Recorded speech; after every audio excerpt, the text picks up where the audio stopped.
Good evening, everyone.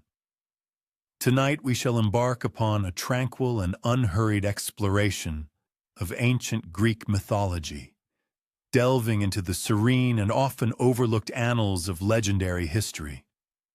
It is encouraged to soften the ambient illumination, recline comfortably beneath a warm covering, and permit the clamor and exigencies of the day to gently recede into oblivion. At the outermost western periphery of the world, precisely where the celestial orb of the sun descends to embrace the terrestrial sphere at the close of each day, there flourishes a remarkable arboreal specimen, quite unlike any other known to existence. One might readily envision it standing in splendid isolation atop a verdant knoll, its expansive boughs laden with succulent fruit that radiates a brilliant luster akin to solidified sunlight. Yet this magnificent tree does not stand solitary. Encircling its robust trunk, with an unwavering patience characteristic of ancient stone, reposes Ladon, a colossal dragon whose 100 vigilant eyes never succumb to slumber, and whose rhythmic respiration has meticulously chronicled the passage of innumerable centuries.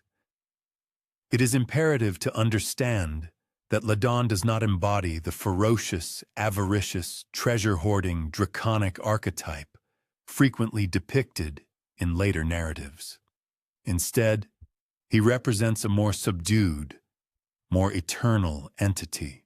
His scales, possessing a muted bronze luminosity, have been rendered exquisitely smooth by the incessant caress of countless years of prevailing winds and varying atmospheric conditions.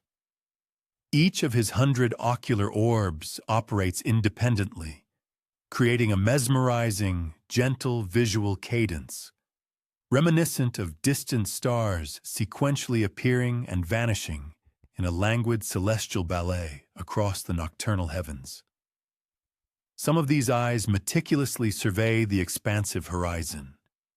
Others are fixed upon the resplendent golden fruit suspended above, while still others appear to gaze profoundly inward, as if absorbed in contemplation of profound philosophical concepts too recondite for the limited comprehension of mortal beings. The sacred tree under his protection is the esteemed possession of Hera, the venerable queen of the Olympian deities, and its fabled golden apples are reputed to bestow the coveted gift of immortality upon any who partake of them. However, one will not find Ladon restlessly patrolling his domain or unleashing torrents of fiery breath upon perceived intruders. On the contrary, he has seamlessly integrated himself into a timeless rhythm, as ancient and immutable as the very earth itself.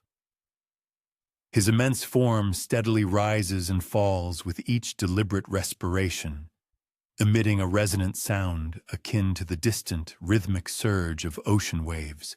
Occasionally, when a gentle breeze rustles through the verdant canopy of leaves above, he will subtly elevate his massive head, as if attentively heeding the faint, familiar whisper of an old confidant.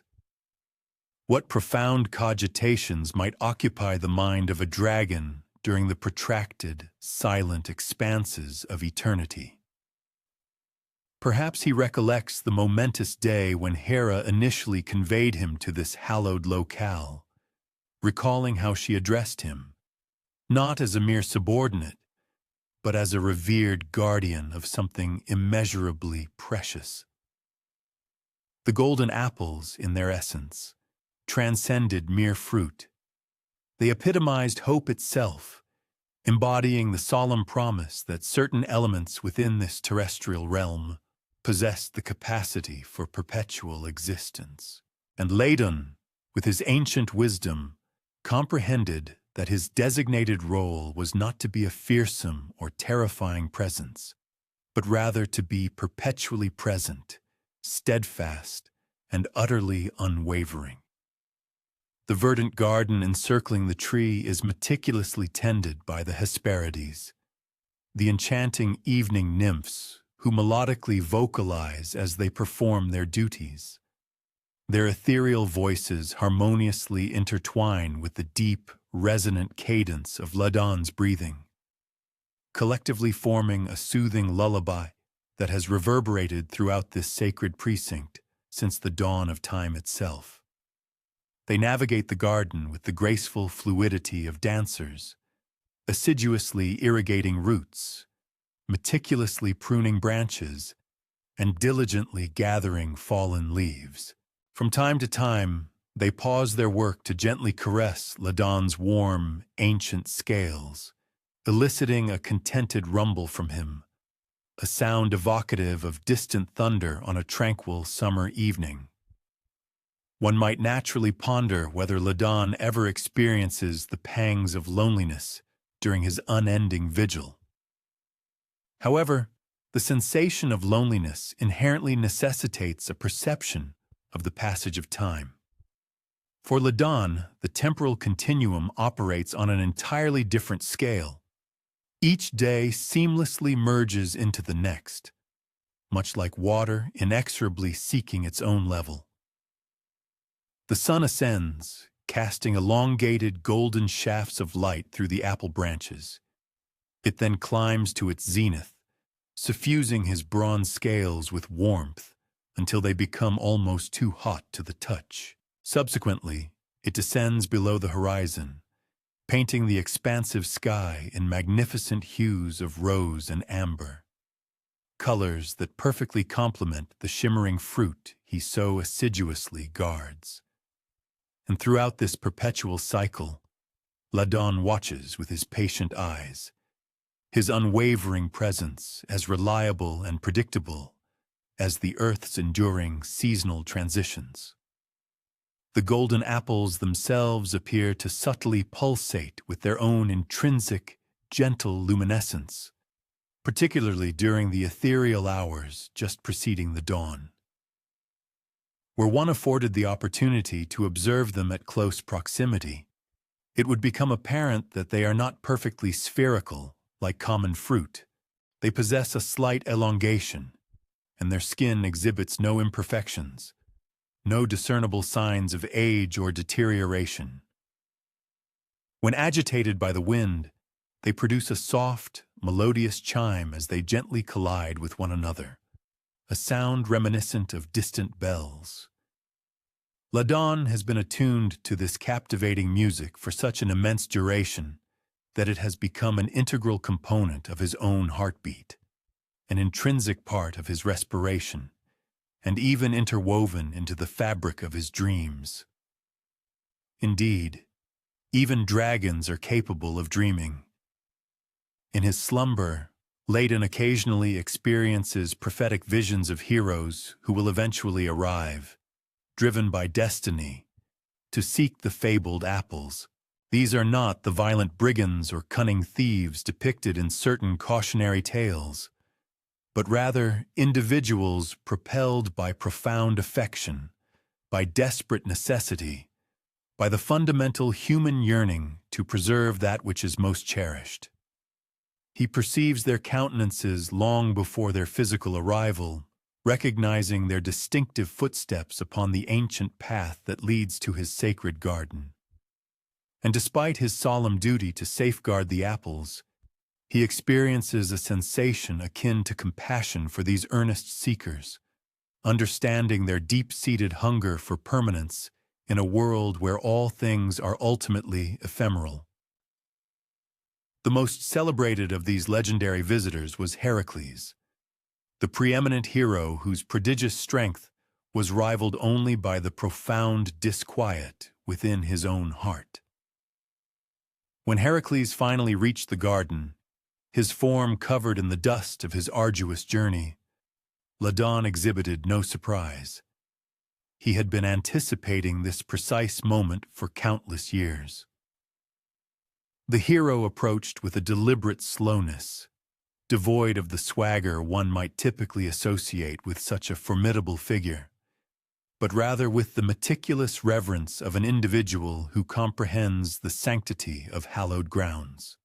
Heracles did not engage Ladon in combat, notwithstanding some conflicting mythological accounts. Instead, he reclined beneath the ancient tree for a span of 3 days and 3 nights, conversing softly with the venerable dragon about his arduous labors, his profound regrets, and his fervent hope that by successfully accomplishing these seemingly impossible tasks, he might at last attain a measure of inner tranquility. Ladon listened intently with his 100 eyes, and within those ancient orbs, Heracles perceived not the mindless voracity of a savage beast, but rather the profound weariness of an immortal soul burdened by an eternal charge. On the 3rd night, as the moon ascended to its celestial zenith, Ladon performed an unprecedented act.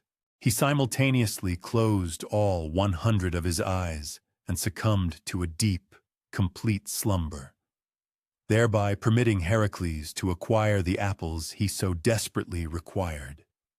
This was not an act of defeat or cunning deception. It was, instead, a profound recognition, an acknowledgement from one ancient guardian to another, one eternal duty honoring another. As Heracles departed, he gently rested his hand upon Ladon's colossal head, a gesture of profound gratitude that the venerable dragon carries with him to this very day. However, that momentous encounter transpired long ago. Heracles successfully completed his legendary labors and ultimately found his well-deserved peace. The precious golden apples were subsequently returned to their rightful place upon their tree, and Ladon, with renewed resolve, resumed his eternal watch. The world beyond the confines of the garden underwent myriad transformations, both subtle and dramatic. Mighty empires rose to prominence and subsequently crumbled into dust. New deities garnered fervent worshippers, while ancient gods gradually faded into mere whispers of forgotten lore, and mortals ingeniously devised novel methodologies for quantifying time, distance, and intrinsic value. Yet none of these external vicissitudes impinged upon the serene garden, where Ladon faithfully maintained his vigil. Here, the immutable rhythm of existence persists. The soft dawn light filtering through the resplendent golden leaves, the gentle melodic singing of the Hesperides as they meticulously tend their perpetual garden, and the whispering cadence of the wind as it courses through the immortal branches. And always, the steady, profound respiration of the dragon who steadfastly watches over it all, his 100 eyes mirroring the ever-changing light, his very presence a solemn promise that certain enduring elements persist not through brute force or clever stratagem, but through the simple, unwavering choice to remain faithful to that which holds paramount significance. Were one to have the extraordinary privilege of visiting Ladon today, one would discover him precisely as he has always been, perpetually coiled around the base of the magnificent golden tree, his ancient scales radiating warmth from the sun's embrace, his myriad eyes observing the world with patient, profound wisdom. He might subtly elevate his massive head as one approaches, not as a gesture of menace, but as a benign greeting, recognizing within the visitor yet another kindred soul, earnestly seeking something immutable and lasting in a world characterized by incessant flux. And if one were to maintain an extreme quietude, an absolute stillness, one might discern within his rhythmic breathing the faint echo of all the untold stories yet to unfold, and the silent testament of all the quiet guardians who diligently watch over the precious things we simply cannot bear to relinquish. What other patient, vigilant watchers might we yet unearth within the tranquil recesses of ancient Greece? what other souls discovered profound meaning, not in grand, perilous adventures, but rather in the steady, unassuming rhythms of daily devotion. Long before legendary heroes such as Heracles traversed the terrestrial sphere, before majestic temples ascended upon prominent hilltops and polished marble columns gleamed resplendently under the Mediterranean sun, the earliest inhabitants of Greece made a groundbreaking discovery that would irrevocably alter the course of human civilization. They learned to compel the earth to yield its bountiful treasures, not through arduous mining or relentless hunting, but through a patient, symbiotic partnership between human hands and dormant seeds. This, then, is the compelling narrative of those often forgotten pioneers, the inaugural farmers who masterfully transformed wild, uncultivated grasses into abundant golden wheat, who meticulously cultivated scattered, nomadic tribes into settled, cohesive communities, and who ultimately instilled within humanity an unwavering trust in the promise of tomorrow's harvest. Envision the pristine landscape of ancient Greece as it existed approximately 8,000 years ago. Undulating hills carpeted with fragrant wild herbs that infuse the air with their exquisite perfume with every passing breeze. Extensive oak groves where acorns descended in profusion each autumn, and expansive meadows dotted with wild barley and wheat that flourished wherever the wind had dispersed the ancestral seeds.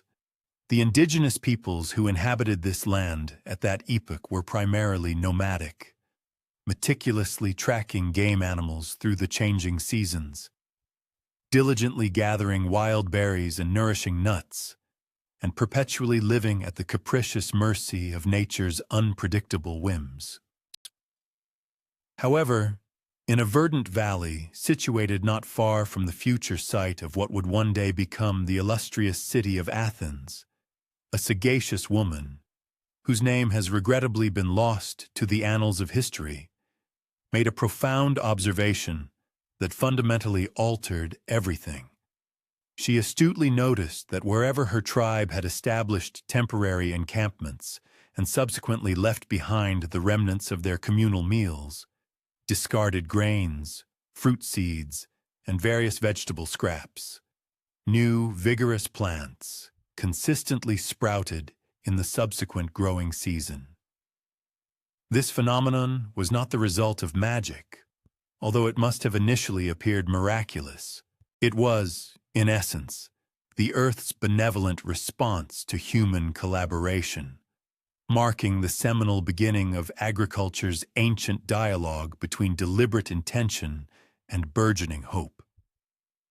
Her designation might well have been Melissa, a term signifying bee in the ancient Greek lexicon, for she exhibited an innate inclination towards the industrious tasks of gathering and meticulous storage, much like her namesake insects. Each morning, she would assiduously traverse the areas where her people had encamped in preceding years, carefully scrutinizing the volunteer plants that had spontaneously grown there.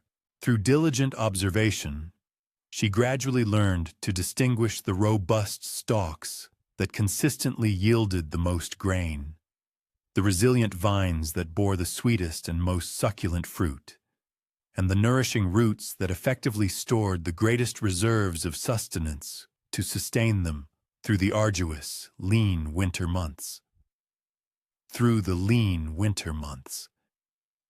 Melissa's groundbreaking realization did not manifest with abrupt intensity or a sudden flash of insight.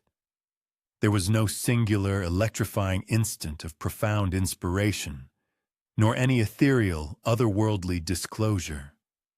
Rather, her understanding blossomed incrementally, cultivated through countless meticulous observations, subtle trials, and an enduring, steadfast patience.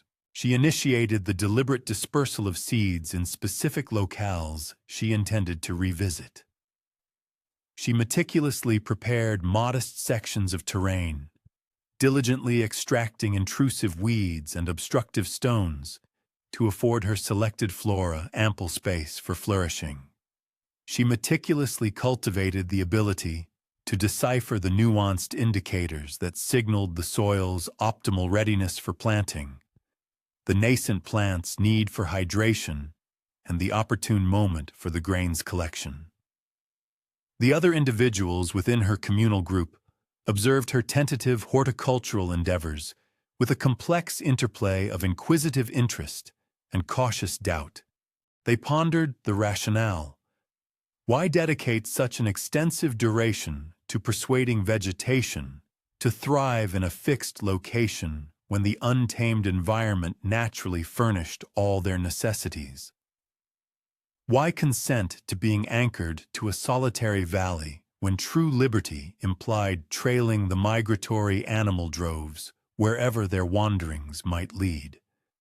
Yet Melissa had perceived a profound truth that remained elusive to them.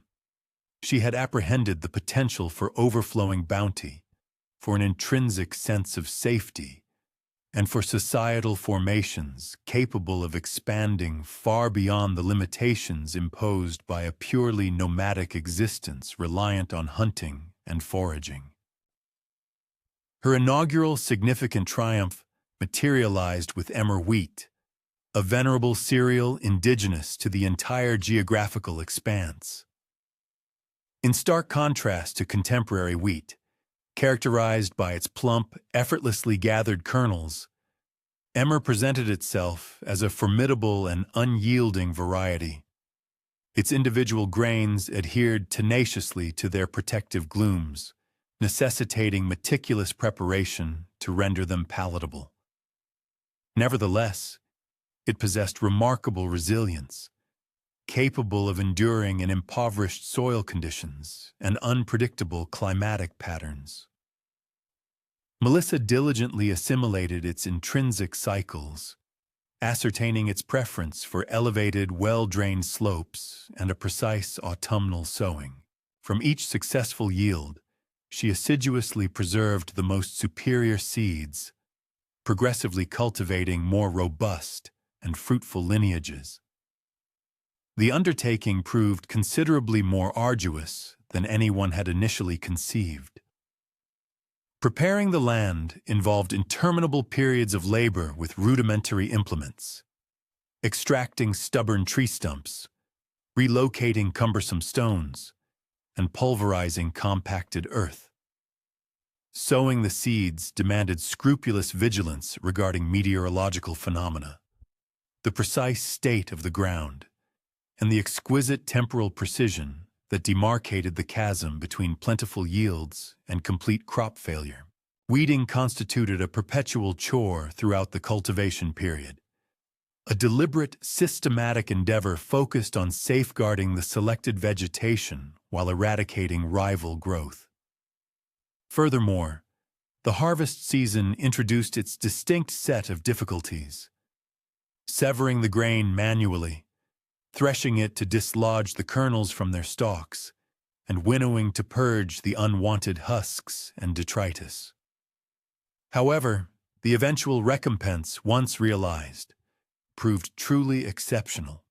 For the inaugural instance within collective human recollection, Melissa's community possessed an abundant excess of provisions, quantities far exceeding their consumption requirements for a single agricultural cycle. They assimilated techniques for safeguarding grain within hermetically sealed ceramic containers, thereby shielding it from the detrimental effects of humidity and vermin. They ascertained that particular foodstuffs could be desiccated, subjected to fermentation, or otherwise conserved through methods that considerably prolonged their utility well beyond the immediate harvest period. Winter, a season perpetually synonymous with dearth and apprehension, was transformed into simply another segment of the year to be navigated with satisfied appetites and tranquil dispositions. As tidings of these remarkable achievements propagated, Neighboring communal groups commenced their own forays into horticultural experimentation. Each distinct collective meticulously tailored the fundamental tenets of cultivation to suit their specific ecological surroundings and inherent requirements. In littoral zones, they acquired the expertise to cultivate produce that flourished amidst gritty earth and saline atmospheric conditions. Within highland territories, they engineered tiered agricultural plots, effectively harnessing precipitous inclines and intermittent precipitation. Proximate to flowing waterways and rivulets, they constructed elaborate systems of water conveyance, thereby channeling vital moisture to previously fallow ground. The societal metamorphoses that evolved concurrently with agricultural practices proved every bit as momentous as their technological counterparts. Once individuals were liberated from the incessant quest for sustenance, they could dedicate their temporal and energetic resources to establishing enduring habitations. Substantial homes superseded ephemeral encampments, evolving into focal points for familial existence and secure repositories for progressively amassed belongings. Settlements expanded around the most fertile agricultural lands, fostering populations of sufficient scale to sustain a diverse array of specialized artisans. Ceramists to fashion containers for provisions, implement craftsmen to forge superior plows and scythes, and textile producers to weave garments from botanical strands. Youngsters nurtured within these nascent agrarian societies developed a distinct perception of temporality and spatiality, divergent from that of their migratory forebears. They assimilated the deliberate cadence of cultivation, the hushed, dormant months of winter when embryonic seeds reposed in frozen earth, the invigorating anticipation of vernal sowing, the vigilant observation throughout summer as crops advance towards ripeness, and the exultant fatigue of the reaping season. They cultivated what one might aptly term agrarian sagacity, a profound comprehension of meteorological phenomena, diverse edaphic compositions, phytopathological afflictions, and the myriad other variables that ultimately dictate prosperity or detriment in agricultural endeavors. Spiritual observances underwent a parallel evolution alongside the development of agriculture. As humankind endeavored to comprehend and exert influence over the enigmatic powers that presided over their crops, they commenced discerning a divine presence within the cyclical progression of the seasons. This led to the establishment of elaborate ceremonies designed to secure propitious weather conditions, fecund ground, and prolific yields. Demeter, revered as the patroness of cereals and cultivation, ascended to prominence as one of the paramount divinities within the Hellenic pantheon, embodying not solely the munificence of the terrestrial realm, but also the consecrated alliance between human industriousness and the elemental powers of nature. The implements utilized by these pioneering agriculturists, though unpretentious, demonstrated remarkable efficacy. Timber plows, propelled by the brute strength of oxen, fragmented the earth significantly more productively than manual instruments could achieve in isolation. Sickles fashioned from bronze facilitated a swifter and more comprehensive collection of the harvest. Earthenware receptacles furnished dependable containment for seeds and the garnered grain. Millstones of stone pulverized cereals into meal, which could then be transformed into loaves of bread, a sustenance that was conveniently transportable, highly nourishing, and possessed an extended shelf life.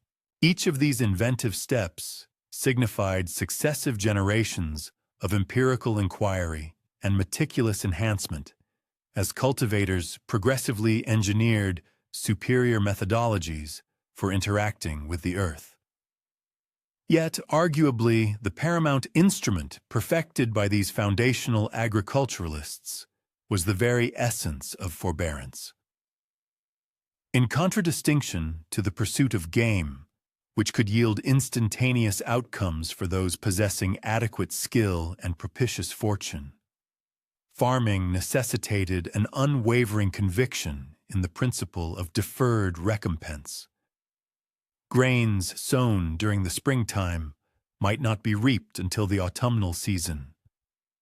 Fruit-bearing arboreal specimens might not yield their bounty for a span of several years subsequent to their initial planting.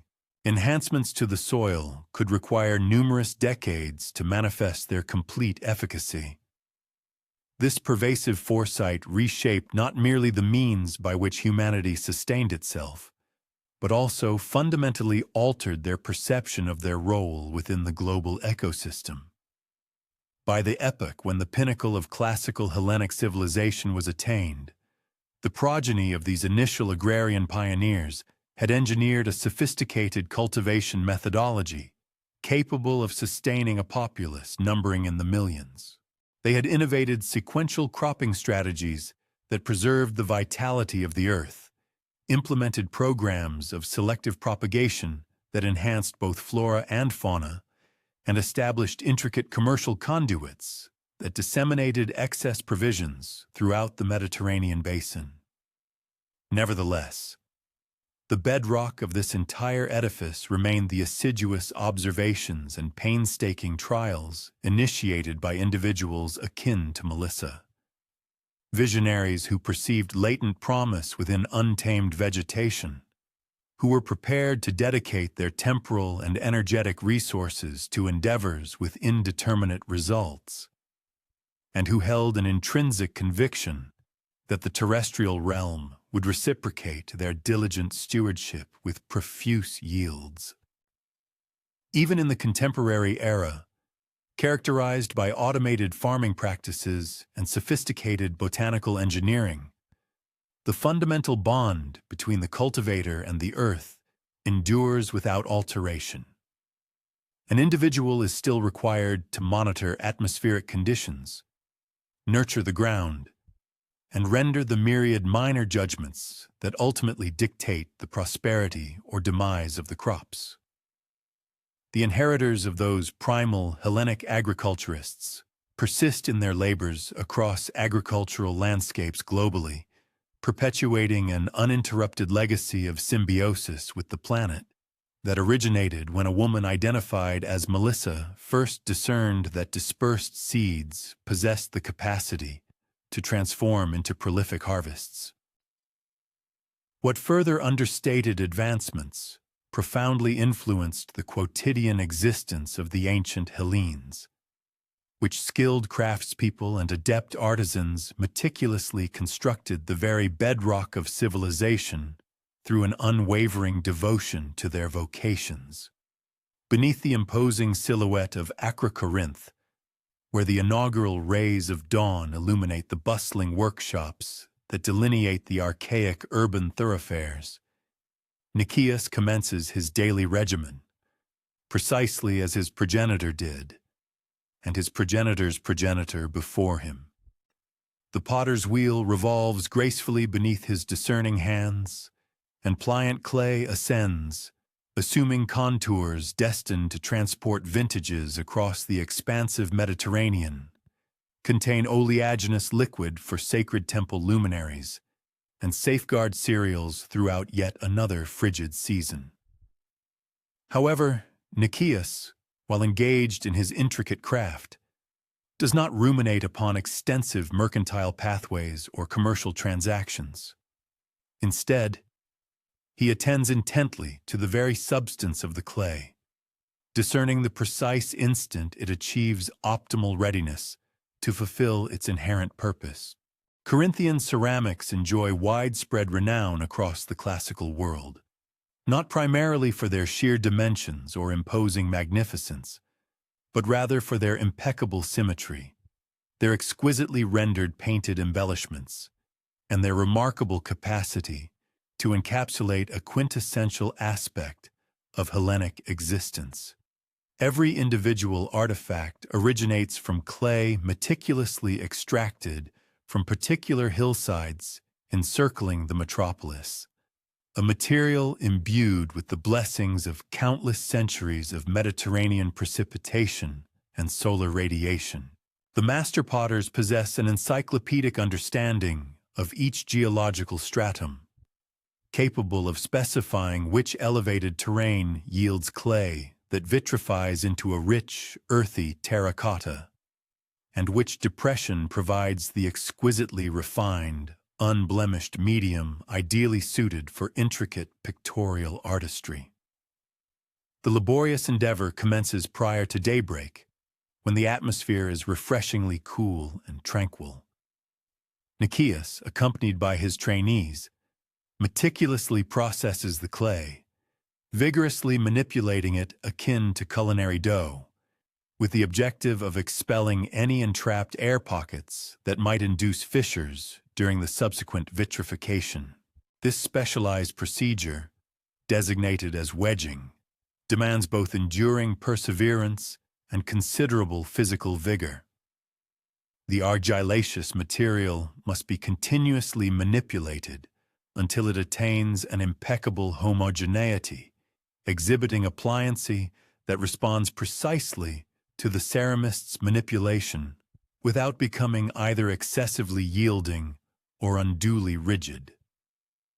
A seasoned master of the craft can ascertain the clay's optimal state of readiness solely through its tactile sensation within his palms, by the manner in which it acquiesces to applied force, and by the faint thermal emanation that arises as it is continually worked. The clay, a malleable substance, possesses a pliable nature that develops as it is meticulously worked. At the potter's wheel, Nicias achieves a state of profound concentration, a meditative trance where external distractions fade. His feet dexterously operate the pedal that keeps the massive circular stone disc rotating steadily, while his skillful hands coax the malleable earth skyward, molding it into classic silhouettes. These include amphorae for transporting wine, craters for mixing drinks during lively symposiums, small cups for everyday domestic use, and elaborate ceremonial vessels destined for solemn religious festivals. Each of these forms has been honed through countless ancestral iterations, their dimensions meticulously calibrated and recalibrated across epochs until they embody that quintessential harmony of aesthetic appeal and practical utility, the hallmark of true Hellenic craftsmanship. The art of throwing, while appearing deceptively simple in the hands of an adept artisan, necessitates an extensive apprenticeship spanning many years to master properly. Excessive force invariably leads to the walls succumbing to inward collapse, whereas insufficient application of strength results in vessels retaining an undesirable ponderous thickness. The true essence of mastery lies in interpreting the clay's subtle reactions, discerning its inherent inclination for movement, and collaborating with its intrinsic characteristics instead of opposing them. Nicias frequently executes his craft with his gaze averted, depending solely on tactile sensation to guide the clay into its predetermined configuration. Upon the fundamental form's completion, the more intricate artistic endeavors commence. While the ceramic material retains a degree of moisture yet possesses sufficient rigidity for manipulation, the specialized decorative painters assume responsibility. These individuals constitute a distinct cadre of experts themselves. Artisans, whose dedication spans decades, meticulously acquire the skill to depict narratives, not merely any tales, but the profound stories of myths and legends, the vignettes of daily life, the dynamism of athletic competitions, and the solemnity of religious ceremonies. They employ finely crafted brushes fashioned from animal bristles, applying slip, a liquefied clay solution meticulously processed to achieve a fluid yet controlled viscosity that flows smoothly without running. The methods of pictorial application demand a level of exactitude rivaling any other specialized trade. Initially, a delicate outline is painstakingly delineated using a slender brush. Subsequently, the primary hues are meticulously applied within these boundaries, typically featuring stark black figures against the natural red-orange of the fired clay. Or, in later evolving styles, vibrant red figures against a rich black background. The pictorial artists must execute their task with both alacrity and absolute precision, for rectification of errors proves exceedingly challenging, if not impossible. Every single application of the brush must emanate conviction and unwavering certainty, collectively forming intricate motifs destined for indelible preservation through the firing process. The kiln firing is perhaps the period fraught with the greatest trepidation in the entire complex process. The culmination of weeks of diligent effort, including preparing the raw clay, shaping the diverse vessels, painting the intricate decorations, and patiently waiting for everything to dry properly. All hinges on a critical 72-hour vigil. During this time, the ceramic creations reside within specialized chambers, subjected to intense heat from meticulously tended fires that require an absolute and precise thermal regulation. Excessive heat inevitably leads to distortion or fracturing of the artifacts, while insufficient heat, conversely, precludes the emergence of the vibrant hues and resilient surface texture for which Corinthian pottery is so highly esteemed. Nicias has cultivated an intuitive understanding of the kiln's inferno, akin to a seasoned agrarian interpreting atmospheric shifts and predicting weather patterns. The chromatic variations within the flames communicate vital information regarding the internal temperature. The audible crackle and roar of the combustion process betray the residual moisture content within the kindling. Furthermore, the olfactory signature of the emanating smoke discloses the efficiency of the combustion or signals the necessity for modifications. He permits himself only brief periods of repose throughout these critical firing days, diligently inspecting the kilns at regular multi-hour intervals, replenishing fuel supplies, calibrating the oxygen intake, and implementing an incessant series of minor yet pivotal adjustments that delineate the chasm between triumph and catastrophe. The pottery workshop, during its operational hours, functions as a sanctuary of intense focus, intermittently enlivened by surges of industrious endeavor. Throughout the shaping sessions, complete mental absorption is directed towards the rotating wheels, with the atmosphere solely accompanied by the gentle hum of rotating clay and the delicate murmur of water employed to maintain the pliancy of both the material and the artisan's hands. As the phase of pictorial embellishment commences, the ambient quietude deepens further, as artists meticulously devote their faculties to crafting imagery destined for potential veneration across millennia.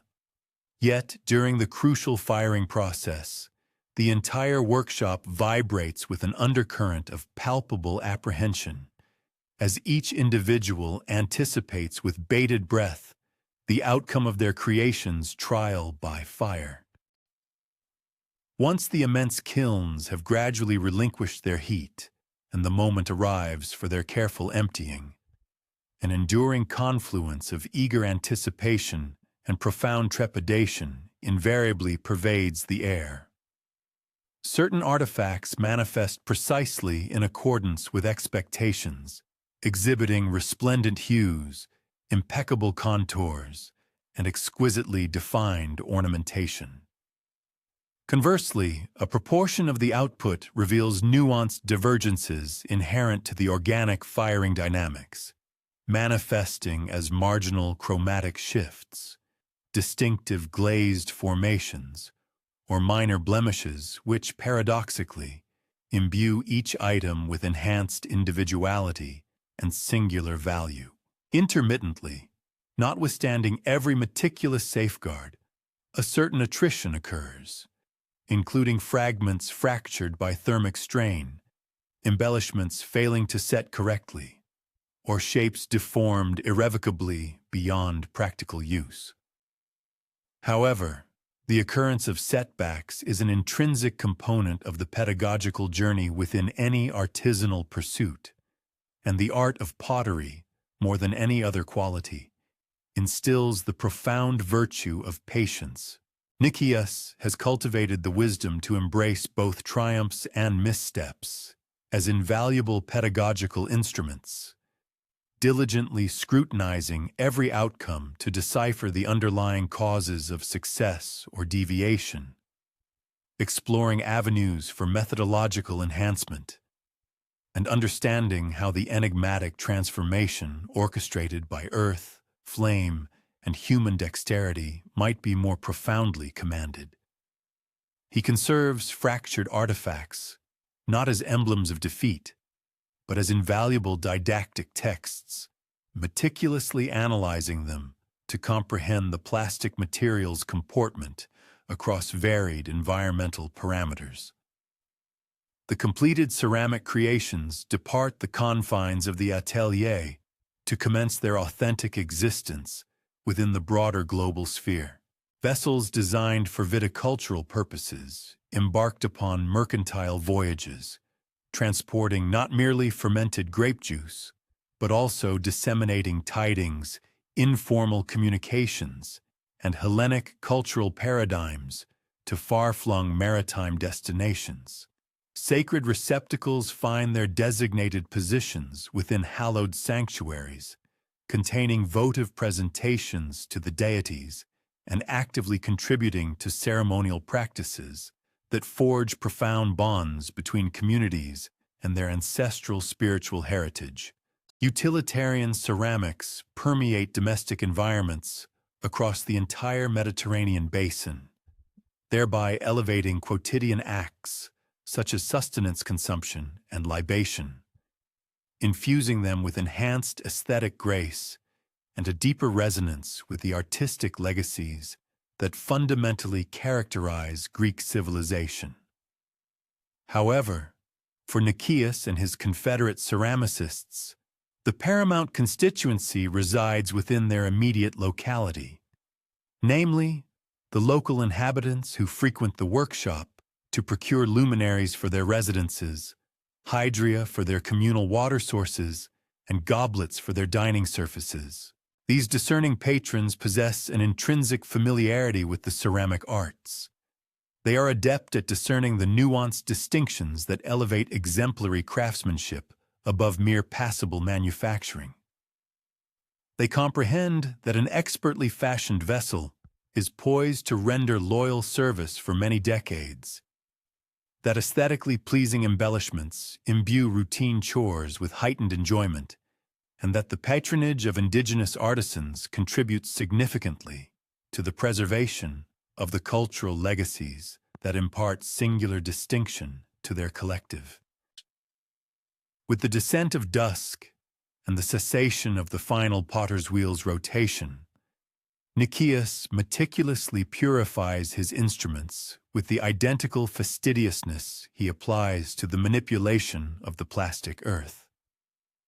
Every single tool possesses its specific function, its prescribed method of upkeep, and its integral contribution to the intricate methodology that transmutes base earth into refined artistry.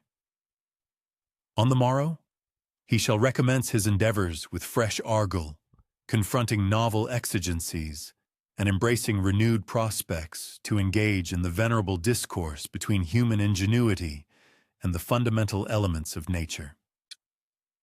Beyond the realm of ceramics, which other skilled artisans discovered profound significance within this laborious metamorphosis of unrefined substances into artifacts of both aesthetic grace and practical value. In a parallel fashion to how the skilled Corinthian ceramicists sculpted argil into containers that facilitated the trans-maritime conveyance of civilization, the master shipbuilders of Athens meticulously fashioned timber into the very sea-going conveyances. Within the expansive maritime construction facilities of Piraeus, where the resonant cadence of mallets reverberates ceaselessly from the break of dawn day until twilight, Alexandros delicately traces his hands over the surface of a carefully aged oak plank. He perceives the intricate patterns of its natural fiber, which inform him of the wood's intrinsic predisposition for its ultimate application. Certain segments are earmarked for the construction of keels, serving as the foundational spines of vessels destined to transport both mercantile traders and formidable combatants across the wine-dark expanse of the sea. Other sections will be meticulously transformed into ribs, imbuing the marine craft with their characteristic form and structural integrity. A further selection will be sculpted into the refined arcs of prows, designed to cleave through the oceanic swells with the fluid elegance of marine mammals. The arduous undertaking of shipbuilding commences not within the bustling confines of the harbors themselves, but rather deep within the verdant forests, where arboreal specimens are rigorously chosen and meticulously felled in accordance with an accumulated body of expertise transmitted across countless generations. Specifically, robust oak is procured for its inherent fortitude, buoyant pine for its minimal mass, and aromatic cedar for its formidable resilience against decay and entomological infestation. Every distinct species of timber possesses its optimal application, its requisite period of maturation, and its unique set of inherent difficulties and benefits.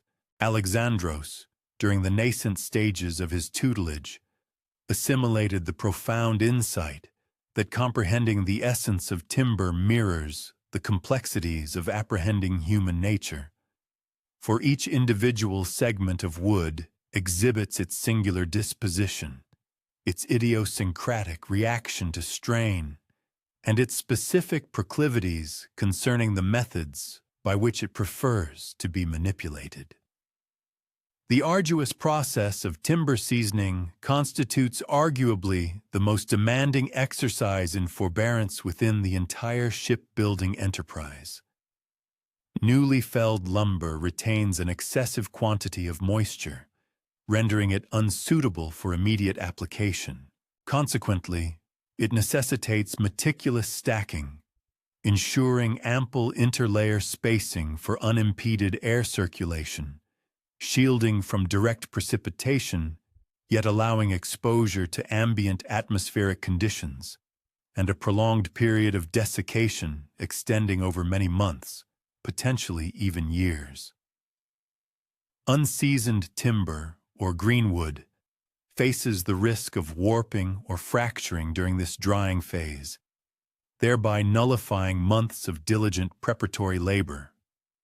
However, timber that has undergone appropriate seasoning achieves a state of inherent stability and foreseeable behavior, rendering it prepared to assume its structural role in edifices meticulously engineered to endure the unremitting forces exerted by the elements of wind and sea. The architectural conception of maritime vessels represents a delicate equilibrium among conflicting imperatives, posing a formidable intellectual challenge to even the most accomplished engineers. These craft must possess sufficient structural integrity to withstand tempestuous weather, concurrently exhibiting enough buoyancy and minimal mass to traverse aquatic environments with optimal efficiency. Furthermore, they require ample volumetric capacity for the transportation of substantial freight, while simultaneously maintaining dimensions amenable to precise navigation within confined port infrastructure. Crucially, they must demonstrate imperviousness to ingress by seawater, yet retain an inherent pliability, allowing them to undulate harmoniously with oceanic swells without succumbing to structural failure. Every singular choice made during the design phase exerts a cascading influence upon all subsequent considerations, thereby generating intricate enigmas that master shipwrights resolve through a synthesis of accumulated practical experience, innate perceptive insight, and meticulous empirical assessment of efficacious methodologies. Alexandros dedicates his expertise specifically to the construction of merchant vessels, these being the indefatigable mainstays of commercial exchange across the Mediterranean Sea, which transport a diverse array of commodities, ranging from staple grains to fine wines, from artisanal ceramics to precious olive oil, facilitating trade between disparate maritime hubs. While these trading ships may not command the dramatic spectacle associated with naval warships, replete with their formidable bronze rams and serried ranks of oars persons, they embody a significance of comparable magnitude. The enduring and meticulous commercial interdependencies that serve as the cohesive sinews of the Hellenic world. An expertly constructed merchant vessel possesses the potential to remain in active service for many decades, undertaking hundreds of transits and conveying thousands of tons of varied freight, thereby sustaining the economic well-being of merchants, mariners, and all individuals whose prosperity is intrinsically linked to maritime trade, who depended heavily on the efficient flow of seaborne commerce. The intricate process of constructing a vessel follows time-honored rhythms that have been passed down through generations of shipbuilders. Initially, the keel is meticulously laid, a singular, monumental timber serving as the ship's fundamental backbone. This crucial component must possess absolute straightness, meticulously selected from the grandest, most impeccable tree available, and then seasoned for numerous years until it achieves optimal stability and robust strength. The solemn keel-laying ceremony invariably draws the attendance of the ship's prospective owner, frequently accompanied by propitiatory offerings to Poseidon and fervent supplications for secure and prosperous voyages across the vast expanse of the sea. With the precise placement of the keel, the fundamental characteristics and ultimate purpose of the vessel are definitively established. Incrementally, frame by frame, the skeletal structure of the ship progressively takes its intended form. Each individual rib necessitates painstaking shaping to artfully create the distinctive curves that will ultimately dictate the vessel's graceful movement through the undulating waters. Should the design be excessively sharp, it will cleave through waves with admirable speed, but will inherently possess a limited capacity for transporting cargo. Conversely, if it is excessively blunt, it will offer exceptional stability, but will be markedly sluggish in its transit.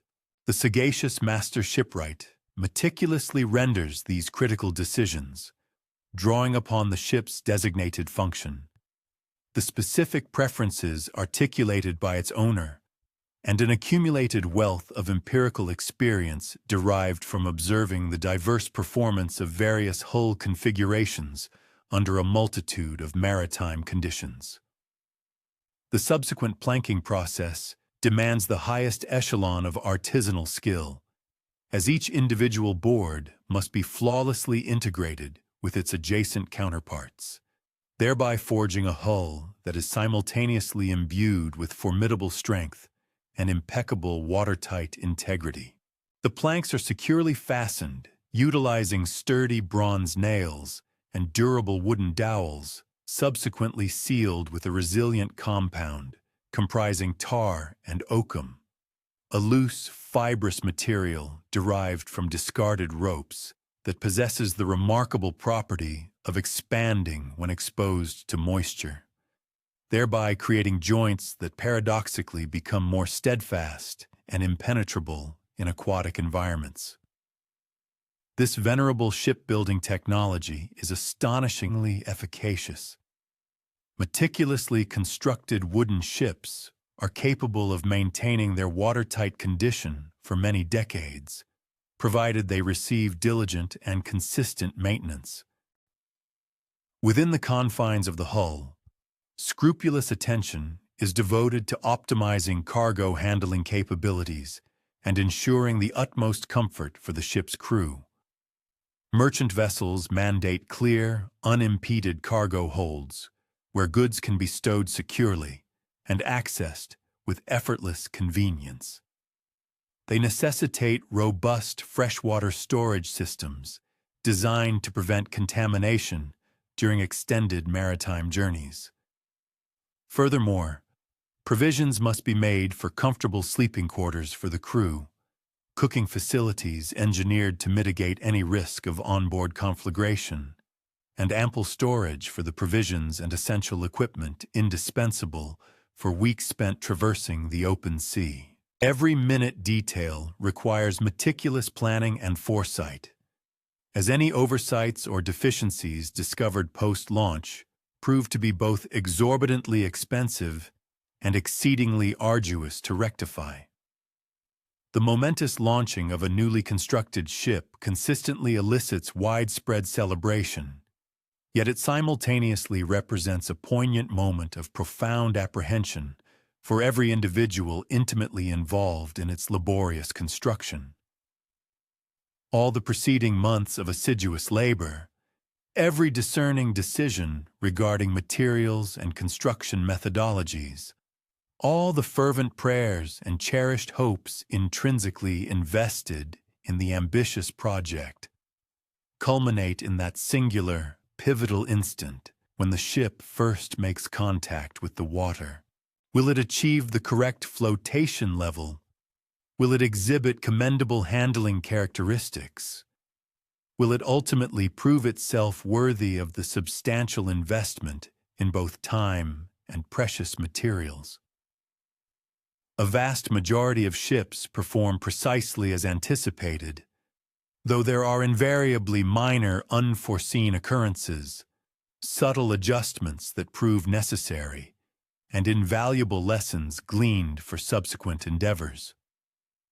Once successfully launched, the ship embarks upon its true operational career, though Alexandros's profound connection with it remains undiminished.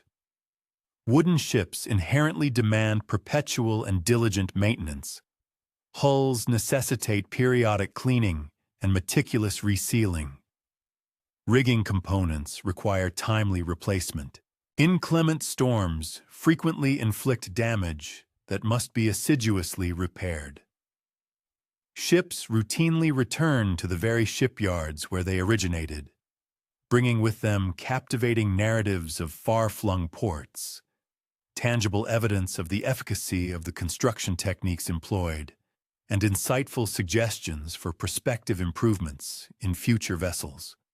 These returning ships are akin to grown progeny revisiting their progenitors, bearing tidings from the expansive global sphere, yet remaining inextricably linked to their fundamental origins.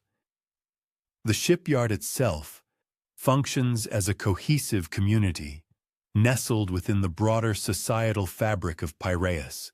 Highly skilled shipwrights collaborate seamlessly with expert sailmakers, meticulous rope manufacturers, adroit bronzesmiths who fashion essential nails and fittings, and gifted carvers who meticulously sculpt the ornate decorative figures that elegantly adorn a ship's prow. Each specialized craft mutually supports the others, thereby creating an intricate network of specialized proficiencies that are indispensable for the flourishing of the maritime economy. Young men mature within this dynamic environment, acquiring not merely the intricacies of their designated trades, but also cultivating a comprehensive familiarity with all facets of ship construction and ongoing maintenance. The profound economic significance of shipping bestows upon shipwrights a considerable degree of respect and elevated status within Athenian society. Their specialized skills are absolutely vital to the city's enduring prosperity. Their meticulous craftsmanship is conspicuously evident in every bustling harbor. Their artistry rigorously tested each time their creations confront the formidable challenges posed by capricious winds and turbulent waves. Yet, much like all authentic artisans, their deepest wellspring of satisfaction emanates not from external accolades or public recognition, but rather from the inherent gratification derived from the work itself. In the tactile sensation of perfectly interlocking joints, the visual spectacle of graceful curves progressively materializing beneath their adept hands, and the profound intrinsic knowledge that their magnificent creations will safely transport people and valuable commodities across treacherous and unpredictable waters.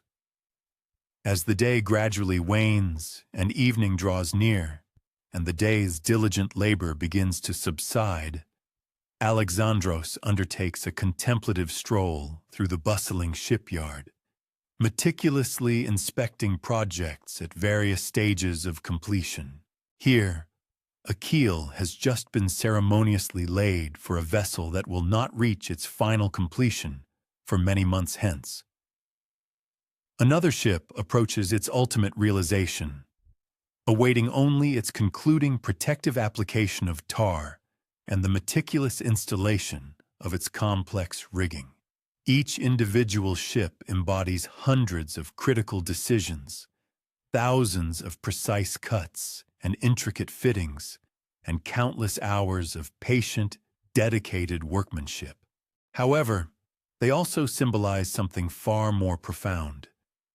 Intricate connections forged between geographically distant locales, abundant opportunities for vibrant trade and enriching cultural exchange, and the inherent human impetus to explore and embark on grand adventures, an impulse that has perpetually drawn individuals toward the boundless allure of the sea. Beyond the shipwrights, numerous other skilled craftspeople contributed their patient expertise to the foundational infrastructure that underpinned Greek civilization. High upon the majestic slopes of Mount Parnassus, where magnificent eagles majestically circle and the rarefied air grows exquisitely thin, the resonant sound of chisel striking stone has reverberated for untold centuries. Yet, these are not the dramatic, declarative sounds of master sculptors creating breathtaking masterpieces or visionary architects erecting awe-inspiring temples. Rather, these are the patient, rhythmic taps of dedicated stonecutters meticulously preparing the colossal foundation blocks, the sturdy wall stones, and the innumerable pieces of precisely hewn masonry that collectively render possible the architectural marvels for which ancient Greece is justly celebrated. Demetrios conscientiously wipes beads of perspiration from his brow and meticulously scrutinizes the stone block he has been assiduously shaping since the first rays of dawn, carefully verifying its dimensions against the wooden template suspended from his belt. The revered oracle at Delphi attracts pilgrims from every corner of the known world. Yet very few visitors consciously contemplate the very stones beneath their feet, as they ascend the sacred way toward the hallowed temple of Apollo. Each individual block was meticulously cut by hand, painstakingly shaped to integrate flawlessly with its adjacent counterparts, and finished to exacting tolerances measured in minuscule fractions of inches. The work undeniably demands immense physical strength, but more significantly, it imperatively requires extraordinary patience, unwavering precision, and an intimate, almost intuitive comprehension of the stone itself. How it fractures, how it endures the elements, and how diverse types respond uniquely to various tools and specialized techniques. Demetrios acquired his profound craft knowledge from his esteemed uncle, who in turn had learned from his venerable grandfather, forming an uninterrupted continuum of expertise extending back to the earliest Greeks, who first recognized that local limestone could be efficiently quarried and skillfully shaped into robust building blocks. The fundamental techniques have undergone surprisingly little alteration over the intervening generations.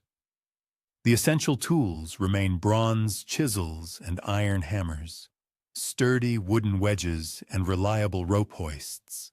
However, the nuanced understanding of stone, the subtle critical judgments regarding grain and inherent hardness, and the detection of invisible flaws that can either ensure the success or precipitate the failure of a block.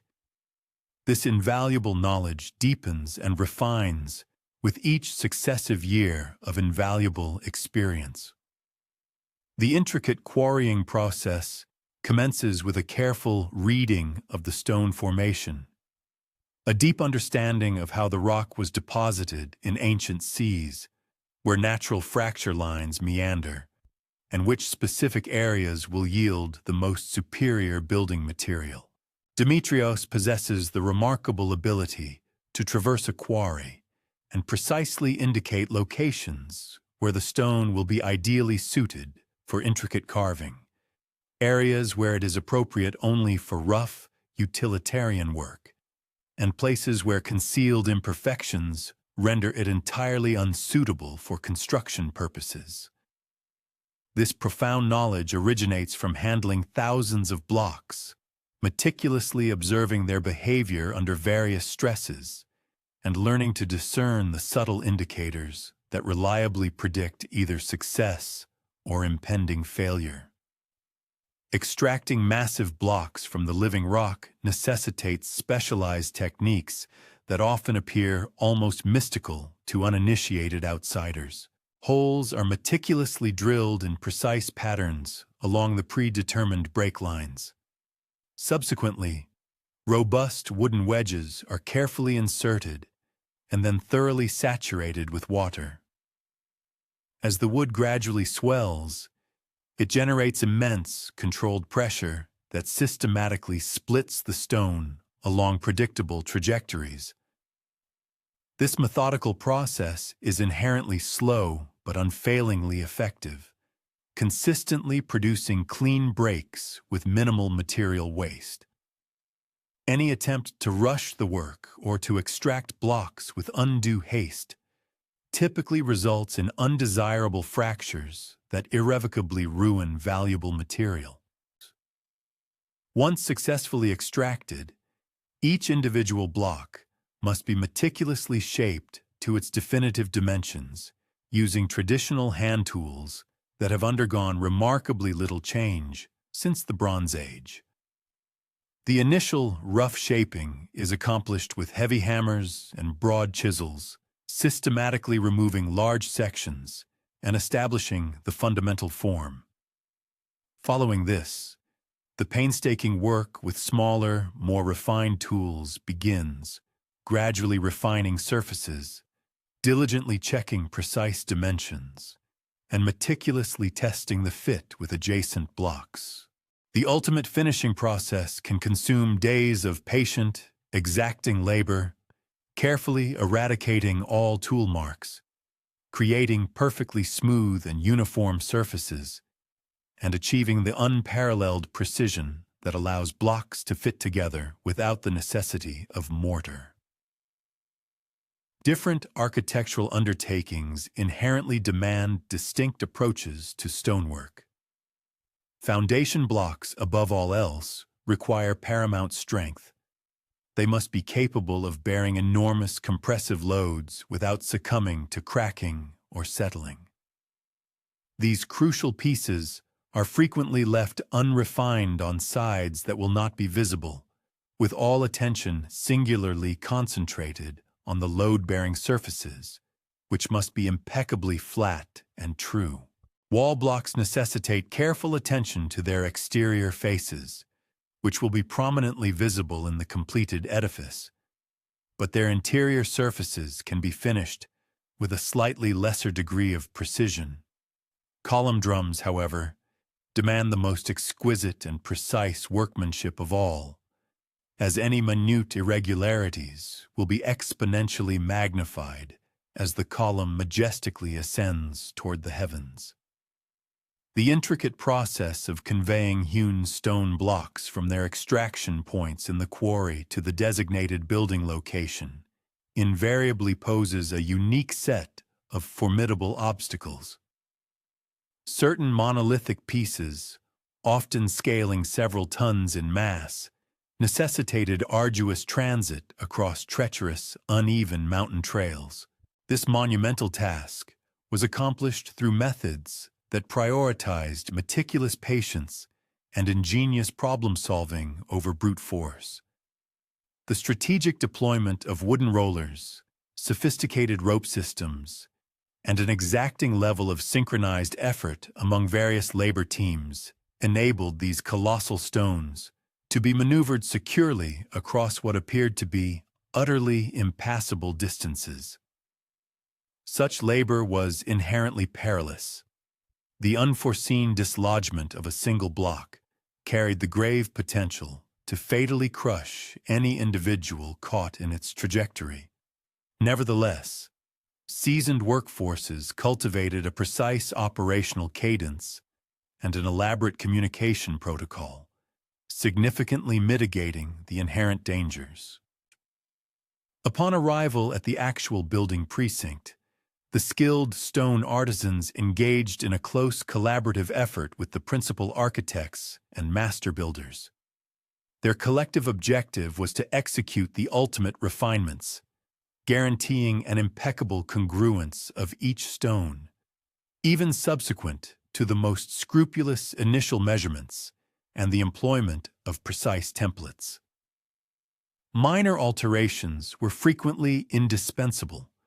For instance, a particular block might demand a subtle reduction in size to harmoniously integrate with the minor discrepancies present in the underlying courses of masonry, or its exposed surfaces might require supplementary abrasion to facilitate optimal contact. This exacting on-site customization demanded the full spectrum of proficiencies acquired during quarry operations, compounded by the additional complexity of navigating an active construction environment alongside other specialized craftsmen. Such an environment saw carpenters erecting intricate roof frameworks, sculptors meticulously fashioning ornate decorative components, and painters diligently preparing expansive surfaces for their artistic embellishments.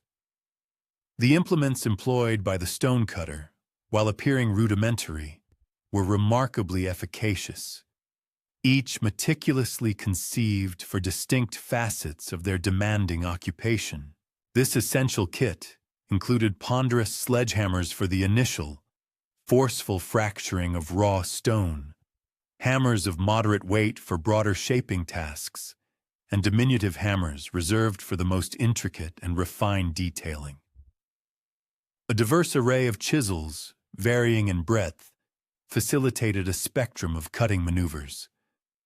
Wooden wedges were instrumental for controlled splitting, while tools crafted from both bronze and iron served different cutting requirements, leveraging the unique properties of each metal.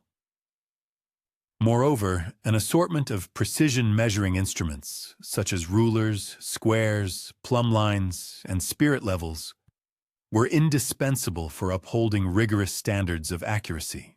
It was paramount that every single tool be diligently preserved, consistently honed to a keen edge, and maintained in an excellent state of repair, as blunt or impaired implements rendered any prospect of exact craftsmanship utterly unattainable.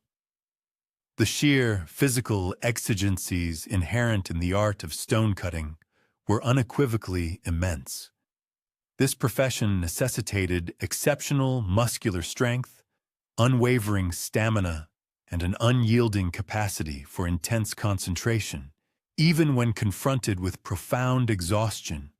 The searing intensity of summer heat, the biting chill of winter, and the incessant percussive din of hammer-striking stone.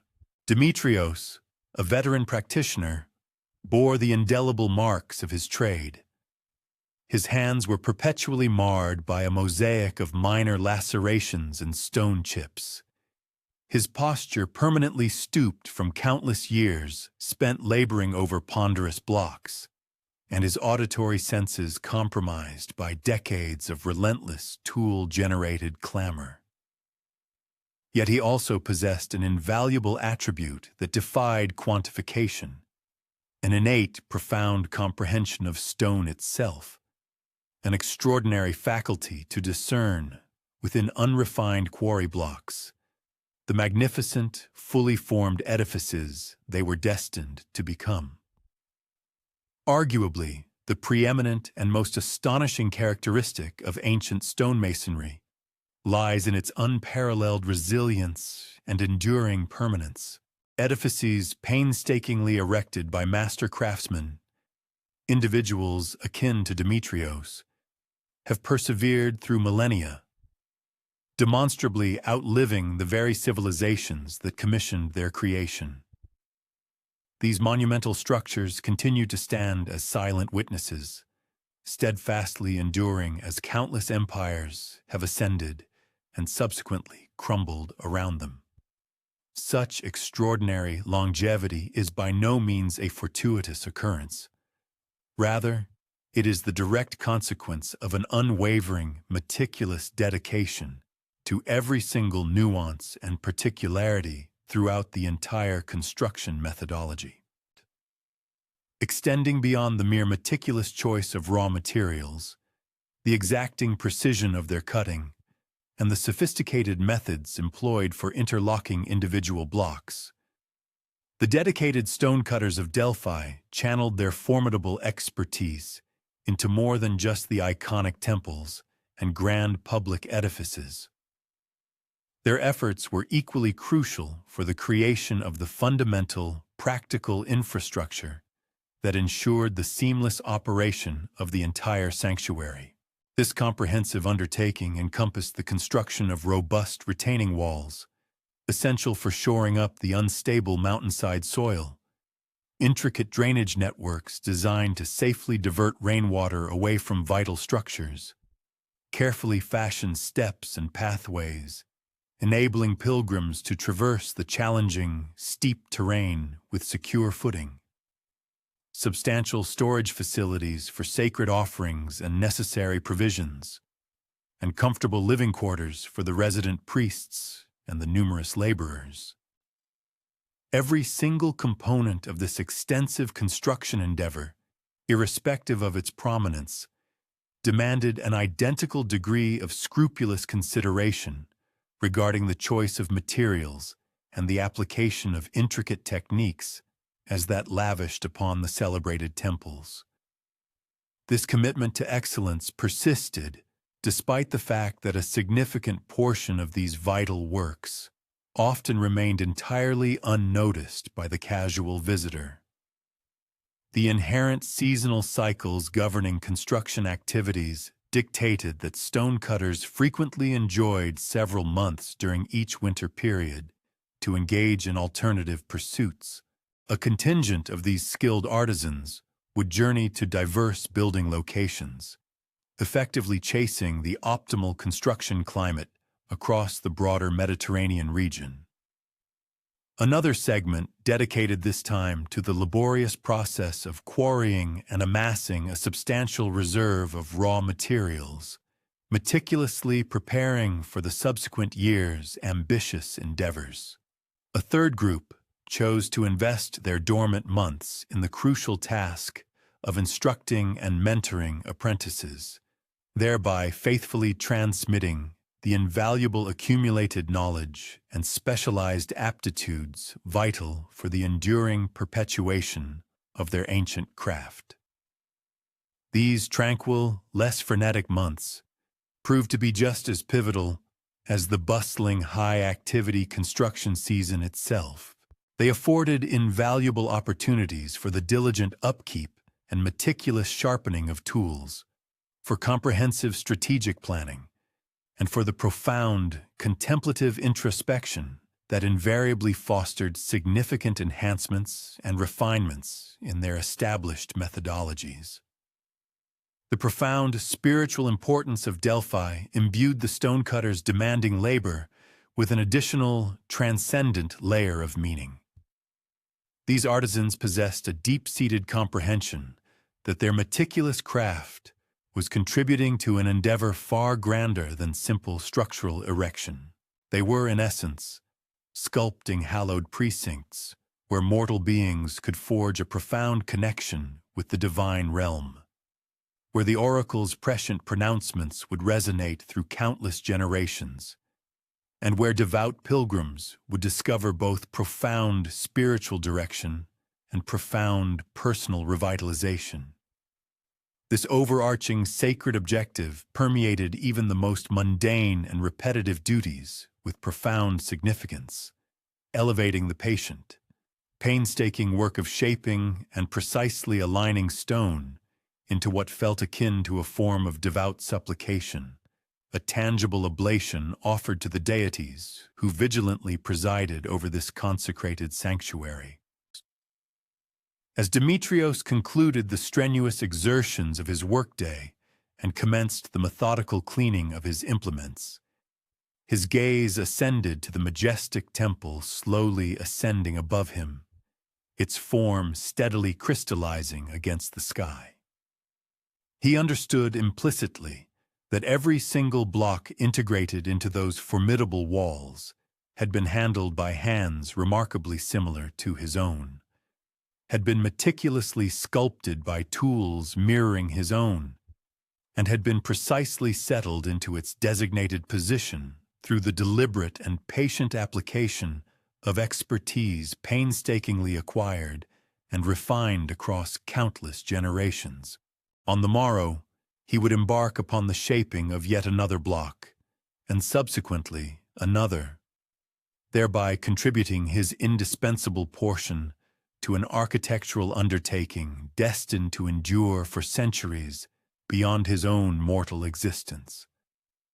Within the profound stillness of pre-dawn ancient Athens, as the vast majority of the city's inhabitants remained enfolded in slumber, Thalia meticulously ignited the nascent flames within the capacious stone oven of her bustling bakery. The foundational endeavor of nourishing an entire community commenced many hours prior to anyone contemplating their morning repast. It was during these serene, solitary moments that skilled bakers, through a process akin to ancient alchemy, transmuted elemental constituents, flour, pristine water, essential salt, and the enigmatic, vital energy of wild yeast into the very bread that fundamentally upheld human existence. Her hands, guided by the unwavering assurance born of 3 decades of dedicated practice, moved with practiced ease. They skillfully constructed the burgeoning fire, a vital precursor to thoroughly heating the oven's formidable thick walls, thus setting the stage for yet another day's engagement in that venerable, transformative alchemy which perpetually converts raw grain into life-giving nourishment. The establishment, a venerable bakery, occupied a prominent position at the intersection of two bustling thoroughfares, strategically situated to cater to the everyday provisioning requirements of the surrounding district.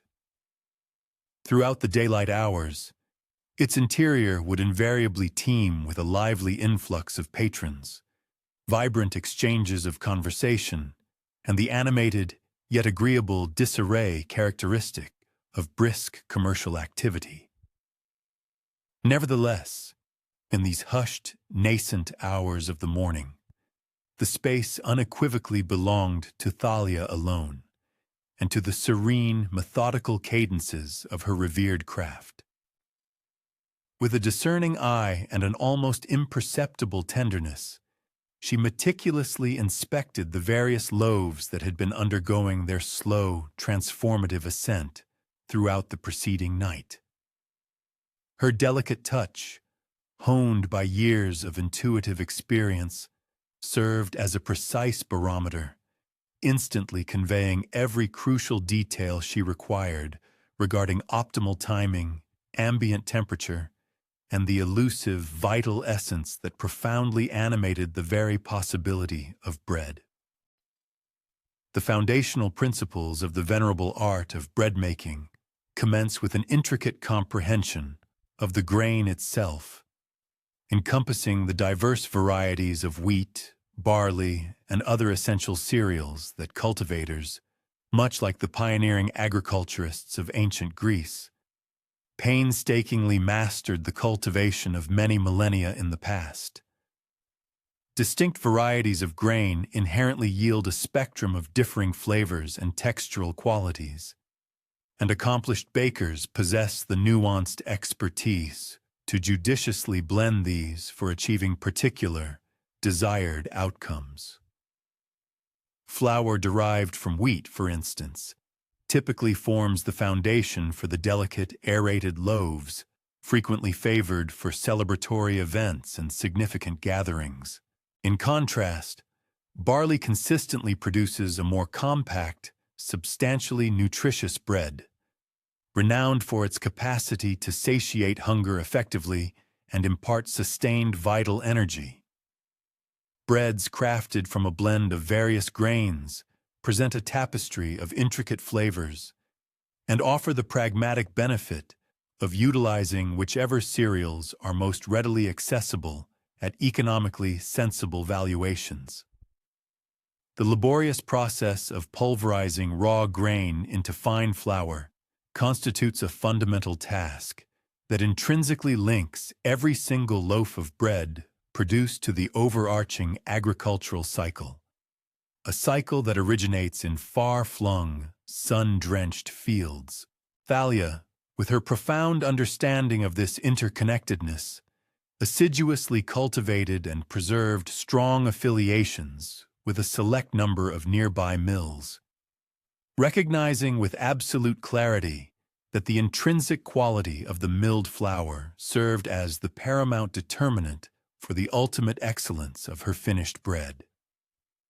Through the highly refined senses of touch and olfaction, she possessed an uncanny ability to ascertain whether a batch of flour was genuinely fresh, precisely milled, and entirely unadulterated by the surreptitious additives that less scrupulous vendors occasionally incorporated to augment their pecuniary gains.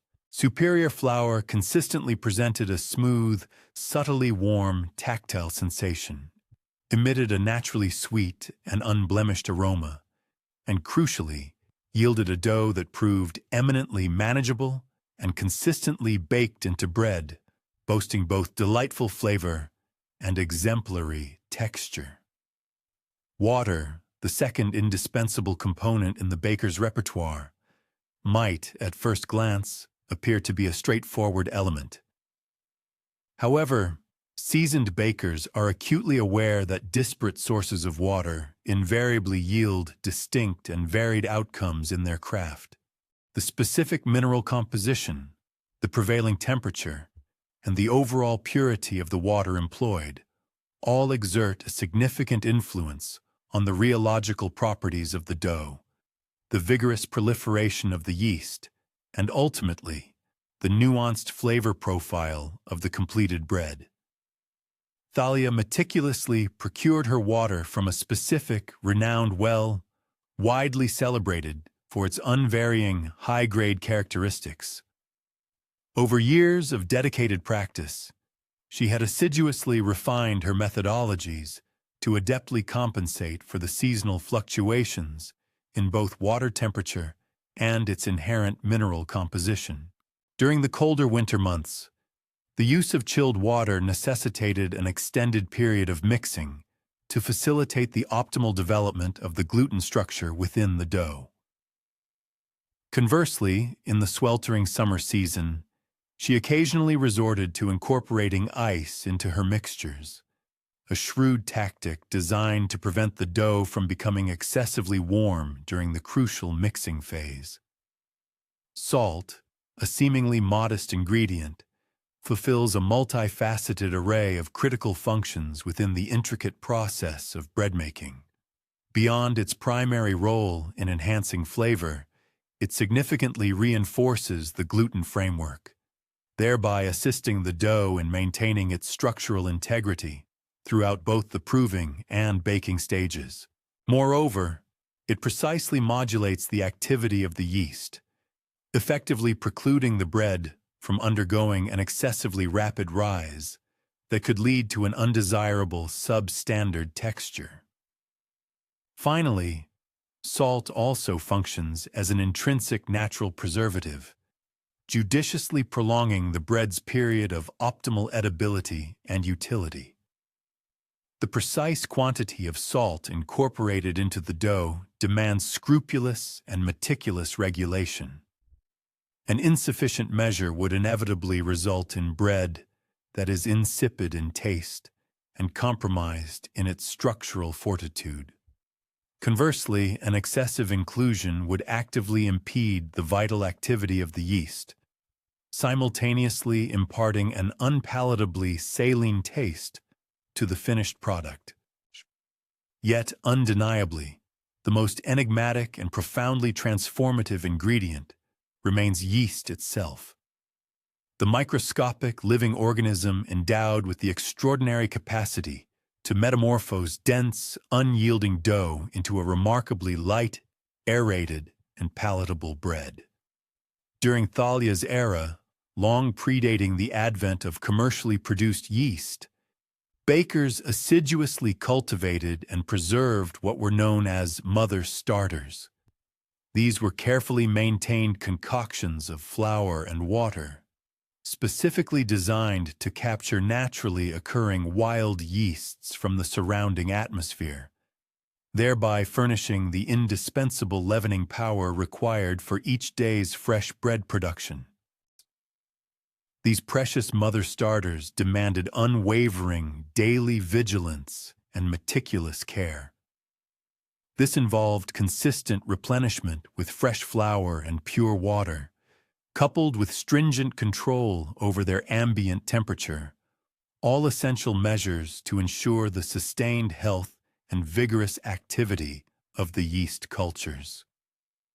A well-nurtured, robust starter possessed the remarkable potential to endure for many years, even spanning multiple decades, frequently being bequeathed through successive generations of a baking family, much like an invaluable heirloom or cherished patrimony.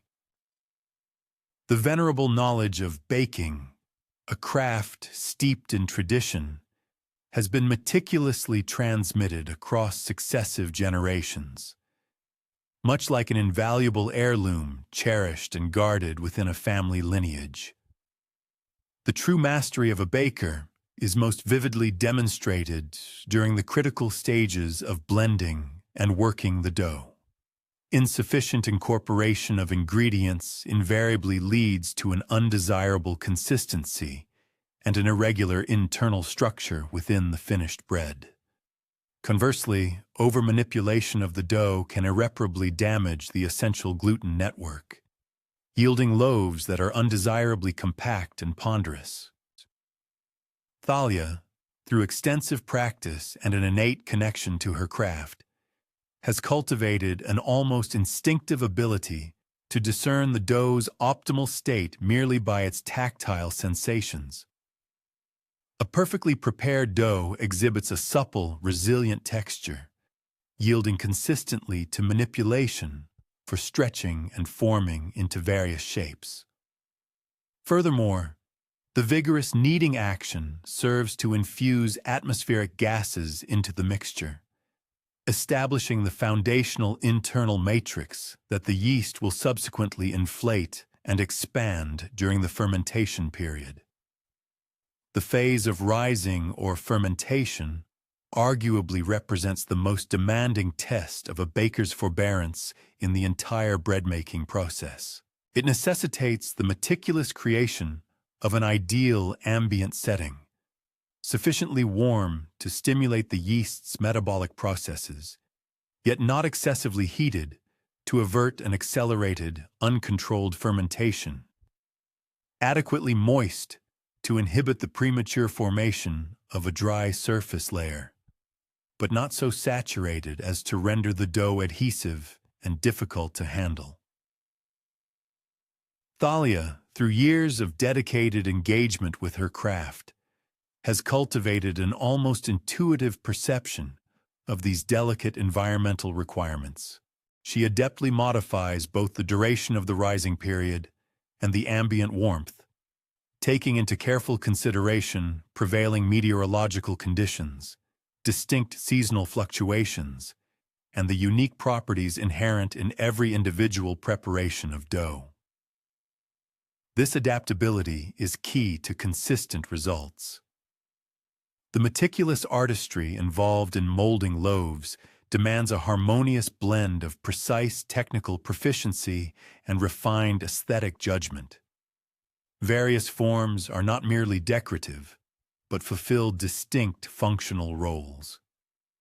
Elongated loaves, for instance, offer an expansive surface area of crust, highly prized by connoisseurs who savor the satisfyingly resilient chew of a thoroughly baked exterior.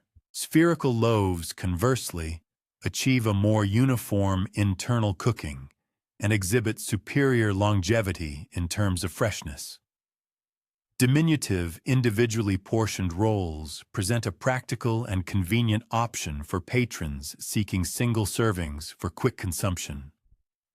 Each distinct form necessitates its own specialized methods of manipulation, specific durations for rising, and tailored modifications during the baking phase. Thalia derives profound satisfaction from crafting loaves that transcend mere nutritional value and delectable taste. She meticulously ensures they possess an undeniable visual allure, fully comprehending the profound truth that individuals are nourished not solely by what they consume, but also by what delights their gaze. The ultimate proofing period following the initial shaping of the dough is of paramount importance for attaining the desired textural qualities in the completed bread. Loaves that have not undergone sufficient rising will inevitably result in a compact and weighty consistency, lacking the desired lightness.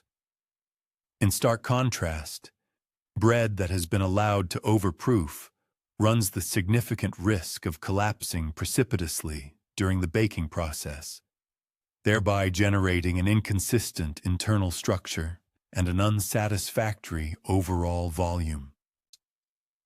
Thalia employs a repertoire of diverse methods to ascertain the dough's readiness, meticulously applying gentle pressure to observe the rapidity of its rebound, scrutinizing the surface for telltale indications of optimal fermentation, and precisely timing the proofing period informed by her extensive experience with comparable atmospheric conditions and dough characteristics. This refined discernment is acquired solely through innumerable hours of dedicated practice and an unwavering, meticulous observation of the outcomes. The act of baking itself demands an intimate comprehension of the idiosyncratic thermal dynamics inherent in the colossal stone oven that stands as the focal point of the bakery. These venerable ovens are brought to temperature by igniting roaring fires directly within their cavernous baking chambers, subsequent to which the glowing embers and fine ash are fastidiously extracted. Once the formidable stone walls have sufficiently imbibed and retained an ample quantity of heat to process numerous successive batches of bread, the latent, radiating warmth then cooks the bread slowly and uniformly, engendering the robust, resilient crusts and succulent, yielding interiors that are the definitive hallmarks of authentic hearth-baked breads.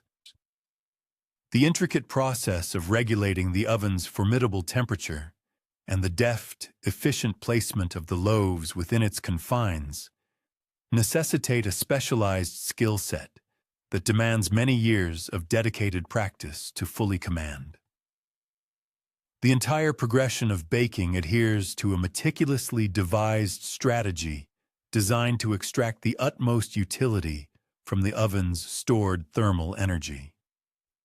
Initially, the period of most intense heat is judiciously allocated to robust, substantial breads that require a powerful thermal impetus to attain their characteristic, well-developed crusts and sturdy structure.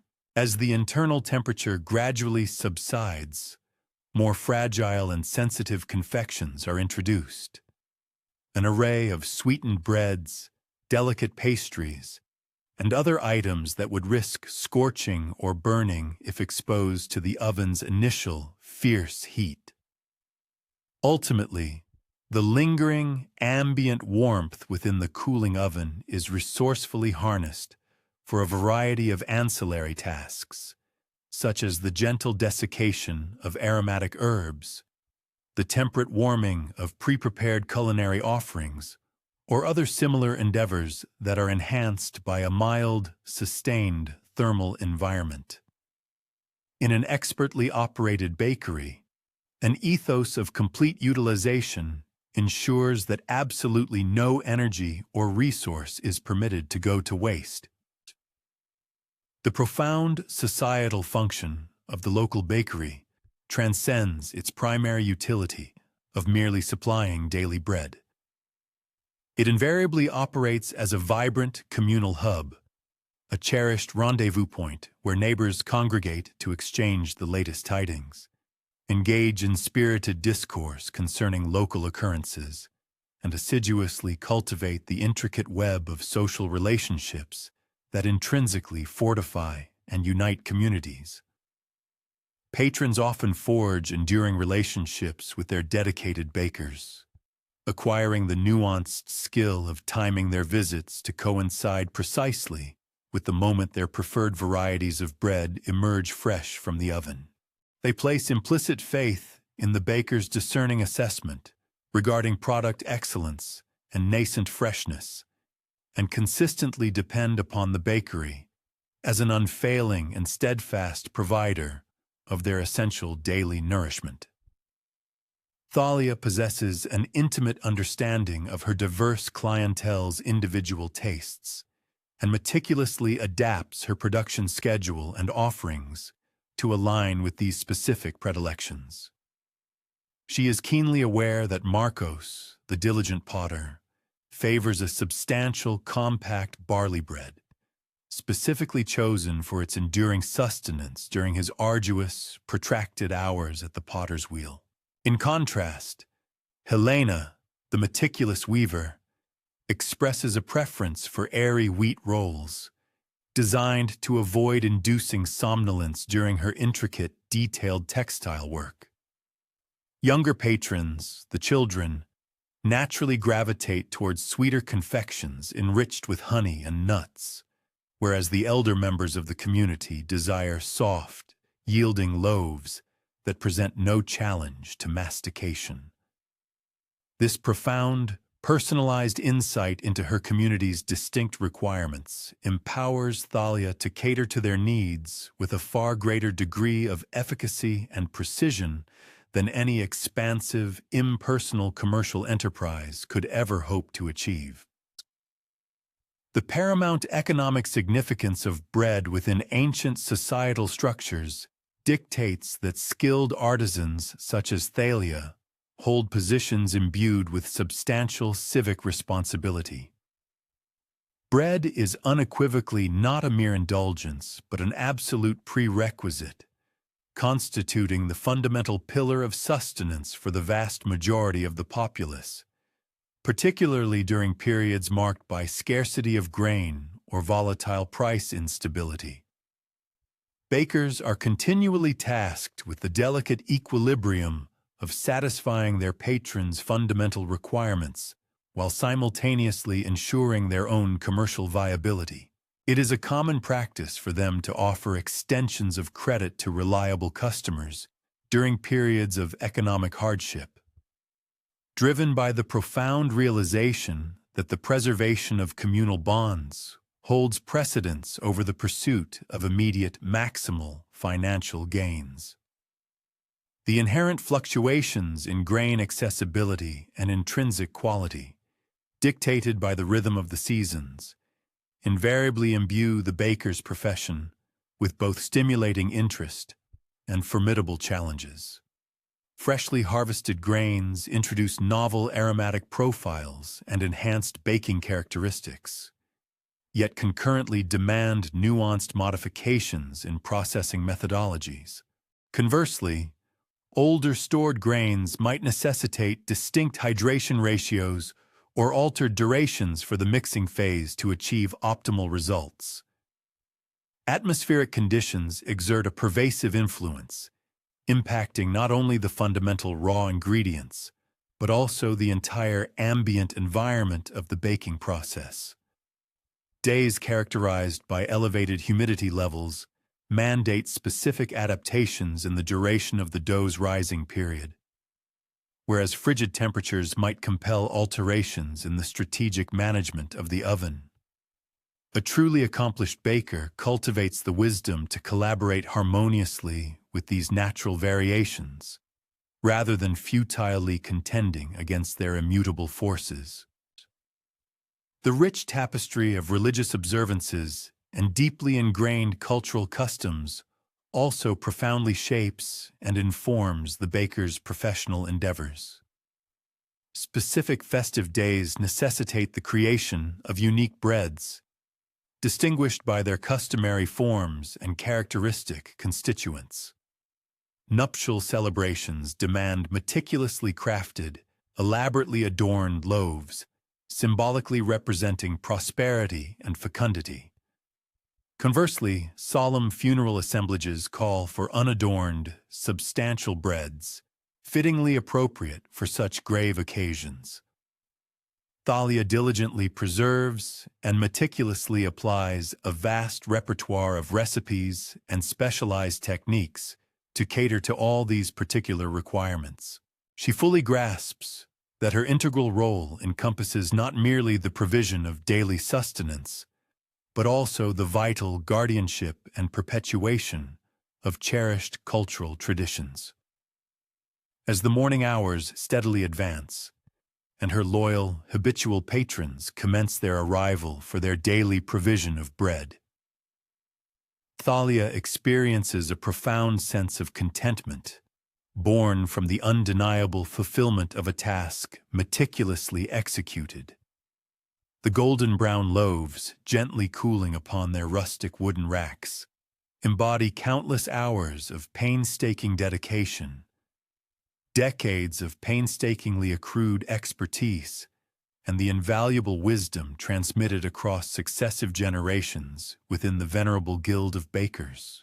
Each individual loaf is destined to nourish a household, to fuel the myriad activities of the day, and to furnish the vital energy that sustains the cohesive operation of the entire community.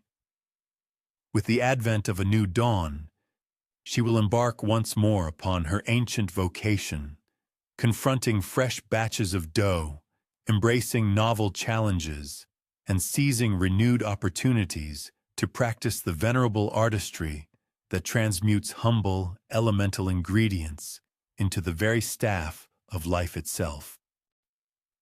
In a parallel vein to how dedicated bakers such as Thalia sustained their communities with essential daily provisions, the swift-footed messengers and indefatigable runners of ancient Greece assiduously maintained the vital conduits of communication between geographically disparate locales through their unwavering, persistent service. Philippus, with a practiced motion, adjusts the well-worn leather satchel resting securely across his shoulder and commences his departure from the bustling city of Athens precisely as the first rays of dawn pierce the horizon above the majestic Mount Pentelicus. This moment marks the inception of yet another arduous odyssey, one destined to convey critical news, personal correspondence, and official decrees across the formidable undulating terrain that geographically demarcates one sovereign city-state from another. His specific objective for this particular day's expedition is the venerable city of Corinth, a journey estimated to require 2 full days of unflagging progression across pathways that fluctuate dramatically in their composition. At times meticulously paved with stone blocks, at others merely rudimentary dirt tracks, and occasionally dissolving into nothing more than faint, discernible trails winding through untamed, desolate wilderness. The demanding existence of a professional courier necessitates an exceptional amalgamation of physical resilience, comprehensive topographical understanding, and refined interpersonal abilities, a rare confluence of attributes possessed by only a select few individuals. Philippus, for instance, must possess sufficient corporeal strength to traverse distances ranging between 20 and 30 miles daily on foot, burdened not merely by the weight of his dispatches, but also by the essential provisions required for expeditions spanning multiple days. Furthermore, his expertise must encompass an intimate familiarity with the intricate network of roadways, a precise knowledge of dependable way stations, and an acute awareness of the various seasonal perils that could potentially impede safe passage. Crucially, he must also embody an unimpeachable level of integrity and trustworthiness, such that civic dignitaries, astute merchants, and private individuals alike feel confident in confiding to his care confidential communiques, invaluable official parchments, and pressing intelligence that frequently bears direct consequence upon the financial well-being, and indeed, sometimes the very existence of others. The rigorous preparation for a career as a messenger commences in early childhood, wherein boys exhibiting a natural aptitude for swift locomotion are progressively accustomed to extended distances and increasingly formidable topographical challenges. The youthful Philippus, for example, initiated his training by conveying messages between the various districts within the sprawling metropolis of Athens, thereby acquiring a profound familiarity with the city's labyrinthine street configurations, systematically developing the formidable leg musculature essential for incessant perambulation, and cultivating the consistent, measured gait that enables a runner to traverse the greatest possible expanse without succumbing to debilitating fatigue. As his dependability became unequivocally established during shorter, localized errands, he was progressively entrusted with more extensive assignments, ultimately advancing to the demanding intercity routes that constitute the foundational framework of the Hellenic communication infrastructure. The very thoroughfares themselves serve as silent chronicles, narrating a saga of centuries marked by incremental refinement and progressive augmentation. Certain pathways meticulously trace primeval routes, indelibly etched by the ceaseless passage of innumerable generations of wayfarers. From pastoralists guiding their flocks to ephemeral seasonal grazing grounds, to merchants conveying their wares between bustling marketplaces, devout pilgrims journeying to sacred sanctuaries, and military legions maneuvering between contested territories. Conversely, other arteries of travel represent more contemporary feats of engineering, meticulously paved with durable stone blocks and intelligently designed to furnish the most expedient and unswerving conduits between pivotal destinations. Yet, even the most impeccably constructed roads demand unremitting upkeep, and couriers, through sheer necessity, acquire the crucial expertise to circumnavigate around erosional damage, sudden rockfalls, and the periodic inundations that can render otherwise well-known routes temporarily impassable. Experienced travelers often encounter seasonal deluges that render familiar pathways temporarily impassable and necessitate detours or delays. The formidable topography of Greece inherently complicates the establishment of efficient long-distance communication networks. Towering mountain ranges frequently bisect valleys that, by a direct measurement, might lie mere miles apart, yet practically demand arduous, multi-hour treks involving challenging ascents and descents to traverse on foot. While coastal routes offer an alternative, often mitigating some of the severe changes in elevation, they introduce their own distinct array of perils for wayfarers. These include tempestuous maritime storms that transform shoreline paths into treacherous passages, the unpredictable seasonal inundation of rivers that necessitate perilous fording, and extensive segments of coastline where sheer cliffs plunge directly into the Aegean or Ionian Sea, leaving absolutely no room for any form of established pathway. Philippus, the seasoned messenger, possesses an intricate cognitive atlas of the entire Hellenic region, meticulously compiled through countless years of dedicated travel and astute observation. His profound understanding encompasses not only the locations of dependable freshwater streams, but also discerning which communities extend a warm welcome to wayfarers and which harbor a deep-seated suspicion of outsiders. Crucially, he retains precise knowledge of which vital mountain passes remain accessible latest into the harsh winter months and become navigable earliest in the nascent spring season. Such invaluable, deeply ingrained knowledge cannot be acquired through the mere perusal of scrolls or the study of rudimentary maps. It is forged exclusively through direct, lived experience, cultivated by the patient, and meticulous accumulation of nuanced details, an indispensable repertoire that only truly seasoned travelers master, enabling them to execute their arduous journeys with both enhanced safety and remarkable efficiency. The dispatches and missives entrusted to Philippus constitute the very essence, the vital current, of ancient Greek civilization. These encompass a broad spectrum of official communications exchanged between autonomous city-states, meticulously reporting on the intricacies of diplomatic negotiations, the strategic movements of military forces, the terms of burgeoning trade agreements, and innumerable other critical affairs, demanding precise coordination among independent communities. Beyond official governmental correspondence, Philippus also conveys intricate commercial exchanges between enterprising merchants.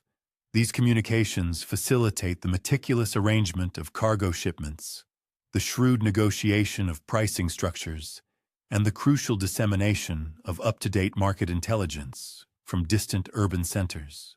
Furthermore, he diligently transports private letters exchanged among family members, cherished friends, and pivotal business associates, thereby diligently nurturing and sustaining personal relationships across the significant geographical distances that naturally separate the myriad Greek communities. The paramount security of these varied messages remains a perpetual and pressing concern.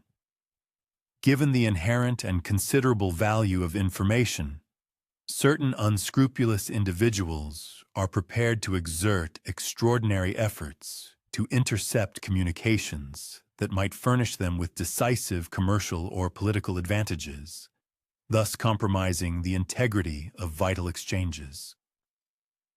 Through his extensive and often perilous travels, Philippus has assiduously cultivated and mastered an array of sophisticated techniques for safeguarding the sensitive contents of his messages. These include ingenious coding systems designed to effectively obscure confidential information, the practice of dispatching multiple copies via divergent routes to ensure that at least one reliably reaches its intended destination, and the utilization of specific recognition signals that enable him to unequivocally verify the identity of the designated recipients. For messages of the utmost sensitivity and criticality, the information is entirely committed to memory, rather than being inscribed onto perishable materials. This demanding practice, however, necessitates messengers possessing truly exceptional mnemonic capabilities and an unassailable reputation for absolute reliability and unwavering discretion. The capricious nature of the weather consistently presents formidable challenges, demanding constant adaptation and astute judgment from the messenger. Spring often ushers in pervasive mud, which can render roads nearly impassable, while the intense summer heat poses a significant danger to anyone attempting long-distance travel during the scorching midday hours. Autumnal storms frequently trigger sudden river floods and can wash out vital bridges with minimal forewarning. Finally, the relentless winter snow effectively closes numerous mountain passes, rendering travel treacherous or entirely impossible on high-altitude routes. Experienced messengers, through years of exposure, cultivate the acute ability to interpret subtle weather signs and consequently adjust their demanding schedules with wisdom. This often entails patiently waiting for days for climatic conditions to abate and improve, rather than risking perilous journeys through adverse circumstances.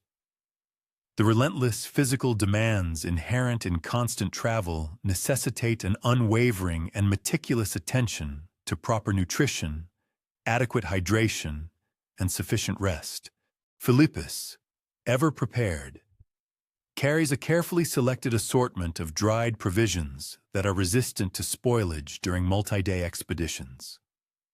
His rations typically include hard, durable bread, sun-dried fruits, various nuts, and aged cheeses that mature gracefully rather than succumbing to rapid decay. His profound knowledge extends to the precise location of every reliable freshwater source along his habitually traversed routes.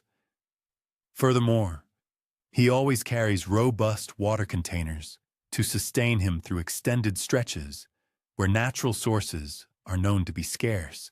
Sleep, for Philippus, frequently involves camping beneath the vast expanse of the night sky, wrapped in a simple cloak, relying on a combination of good fortune and vigilant alertness for protection against both wild animals and potential human threats. Yet, despite its inherent hardships, the demanding work of a professional messenger bestows unique rewards that few other ancient occupations could ever hope to rival. These dedicated individuals experience a far greater breadth of the world than the vast majority of people in ancient times, immersing themselves in the rich diversity of landscapes, cultures, and myriad ways of life that collectively constitute the expansive Greek sphere. Through their extensive peregrinations, they cultivate a significantly broader perspective on unfolding events, developing an innate understanding of how localized developments seamlessly integrate into more expansive regional patterns. This unique vantage point allows them to discern intricate connections between geographically distant communities that might remain entirely imperceptible to individuals who spend their entire lives confined to a single locality.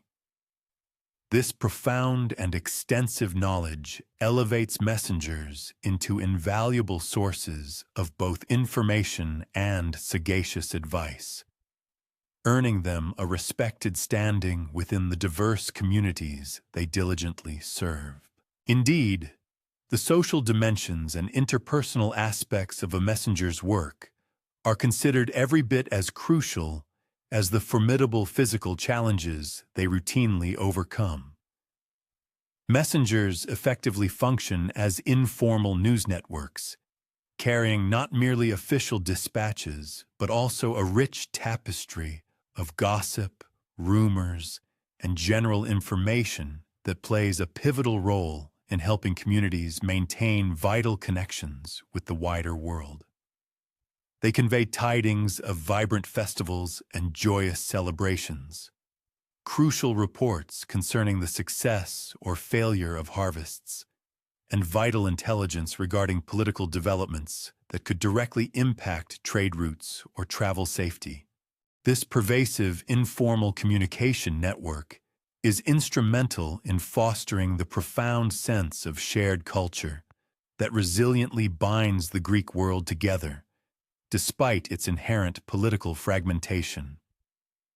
The cultivation of robust relationships with innkeepers, stable owners, and other indispensable individuals who provide services to weary travelers is absolutely critical for the successful execution of a messenger's duties.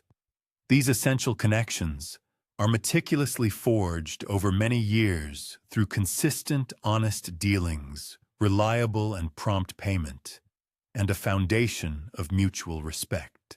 A messenger who diligently cultivates a reputation for unimpeachable fair dealing and engaging conversation will invariably discover that doors open far more readily. Vital information flows with greater ease, and crucial assistance is readily available when unforeseen emergencies inevitably arise. Conversely, messengers who abuse hospitality or prove themselves to be unreliable quickly find themselves unwelcome at the very establishments upon which they depend for the successful completion of their demanding routes. The innovative development of relay systems represents a significant advancement, enabling messages to travel at a pace far exceeding what any single individual messenger could achieve. Instead of one person undertaking an entire, often lengthy journey, messages are efficiently passed between a succession of fresh runners strategically stationed at regular intervals. This ingenious method permits each new messenger to maintain maximum speed over shorter, more manageable distances. Such sophisticated systems demand meticulous coordination and absolute reliability from every single participant, as a failure at any point in the chain inevitably breaks the entire communication link. However, when these relay systems operate flawlessly, they possess the remarkable capacity to convey urgent messages faster than any other ancient communication method known. Exceptional navigation skills become a deeply ingrained second nature for experienced messengers, who learn to unerringly find their way utilizing the sun's position, the celestial patterns of the stars, distinctive geographical landmarks, and a myriad of subtle environmental clues that precisely indicate direction and location. The critical ability to maintain an accurate course during challenging night travel, through dense fog or within unfamiliar territories, can often signify the crucial difference between a successful delivery and dangerous costly delays. These indispensable skills are meticulously developed gradually through diligent observation and the profound kind of attentive responsiveness to natural signs that ancient peoples cultivated out of sheer necessity for survival and efficiency. The undeniable economic importance of reliable communication ensures that professional messengers enjoy both steady employment and a significant degree of social respect within their communities. Despite the inherent physical hardships and demanding nature of their work, merchants depend heavily on them for vital information concerning market conditions. Governments implicitly rely on them for critical diplomatic and administrative communications, and countless individuals trust them with deeply personal messages that diligently maintain family and social relationships across vast distances. This pervasive dependence not only secures their livelihoods, but also bestows upon them a significant and weighty responsibility, as any failure in communication can potentially lead to serious and far-reaching consequences for everyone involved. As Philippus presently reaches the halfway point of his arduous journey to Corinth and pauses to seek much-needed rest at a familiar and welcoming inn, he takes a moment to deeply reflect upon the pivotal role his demanding work plays in diligently maintaining the intricate connections that intricately bind Greek civilization together. Each and every message he meticulously carries represents a vital thread in the complex, interwoven tapestry of relationships.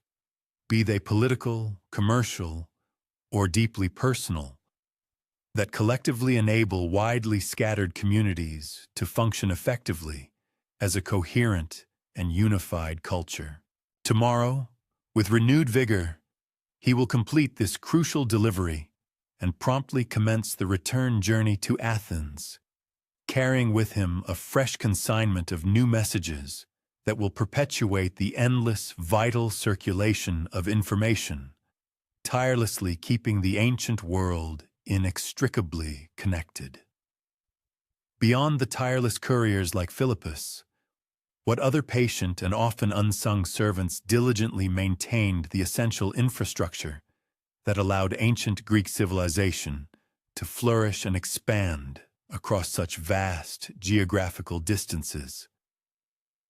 While messengers like Philippus heroically carried words across great distances, the dedicated scribes of ancient Greece undertook the equally vital task of preserving words across immense spans of time. In a modest, windowless chamber situated beneath the bustling Athenian agora, Lysander carefully dips his meticulously prepared reed pen into a pot of freshly mixed ink and diligently continues the painstaking process of copying the intricate legal code that is destined to govern his beloved city for countless generations to come. Each individual letter must be formed with absolute perfection, each word correctly spelled without error, and each line precisely spaced to maintain clarity. A single, seemingly minor mistake within such critical legal documents possesses the potential to subtly alter fundamental meanings, inadvertently create problematic loopholes, or even entirely invalidate crucially important provisions. This exacting work demands absolute and unwavering concentration, infinite patience, and a profound, almost reverential respect for the written word, a concept that few individuals in this predominantly oral culture truly comprehend or fully appreciate.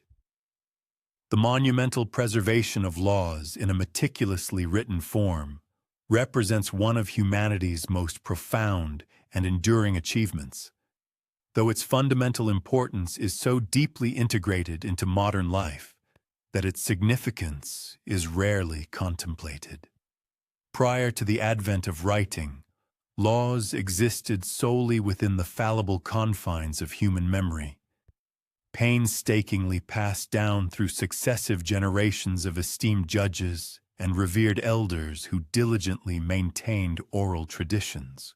However, human memory is inherently susceptible to error. Interpretations are prone to subtle changes over the passage of time, and contentious disputes frequently arise concerning the precise wording and true intent of the law. Written law codes, in stark contrast, provide an unparalleled foundation of stability, unwavering consistency, and the invaluable ability to consult exact wordings whenever perplexing questions or disagreements invariably arise. Lysander, a dedicated scribe, acquired his profound expertise through time-honored methods, spending numerous years apprenticed under accomplished master scribes. These mentors not only imparted the intricate technical proficiencies required for writing, but also instilled in him a deep sense of the paramount responsibilities inherent in safeguarding vital public records. His rigorous education commenced with mastering the precise preparation of writing instruments and surfaces.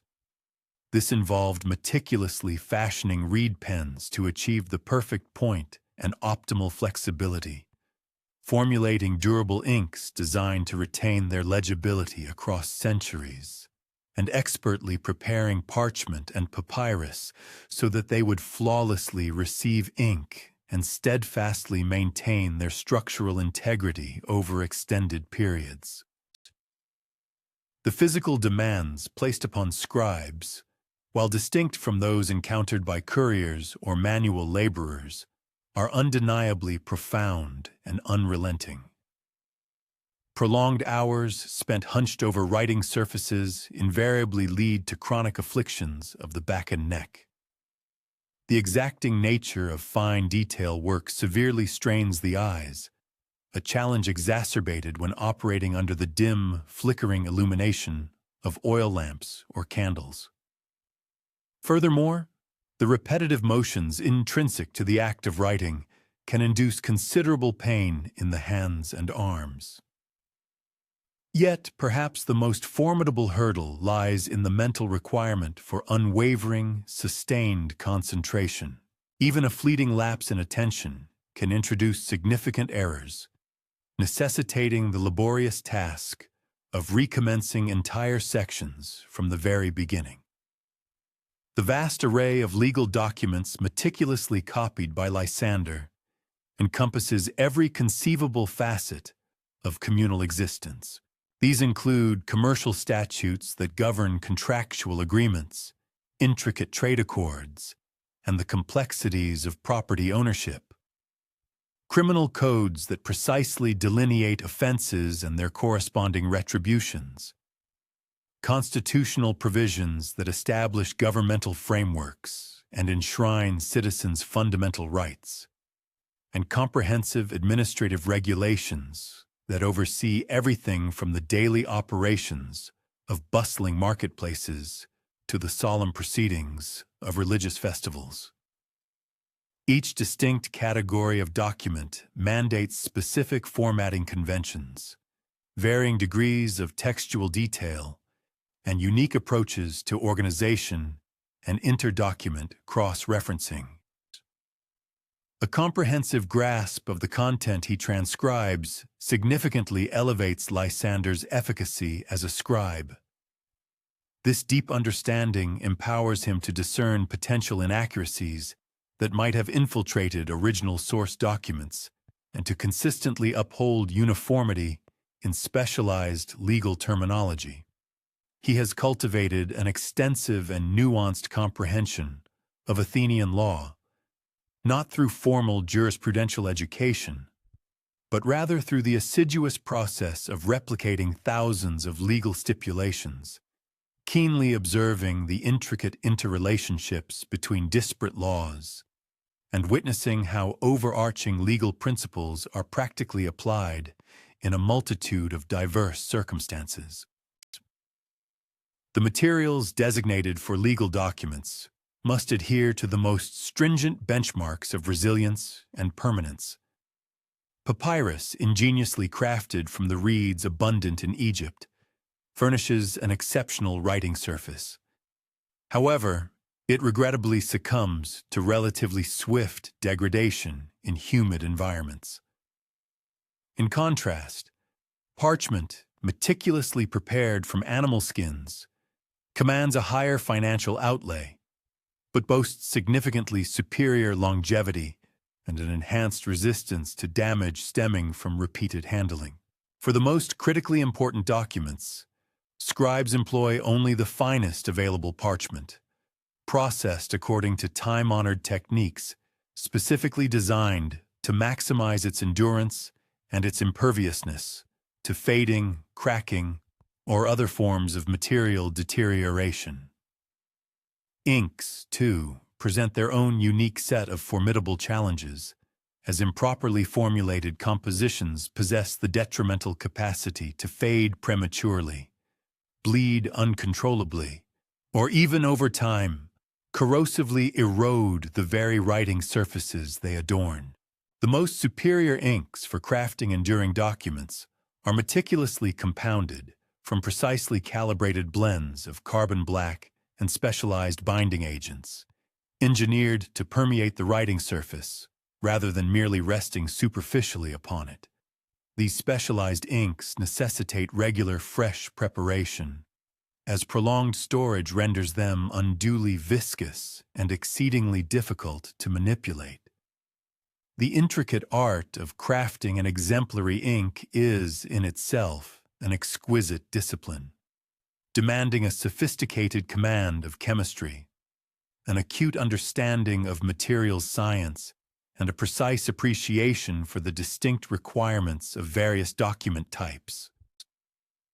The comprehensive writing procedure is governed by established protocols meticulously designed to minimize transcriptional errors and guarantee unwavering consistency. Initially, Lysander undertakes a scrupulous examination of the source document, diligently identifying any latent issues or ambiguous passages that demand clarification prior to the commencement of the copying phase.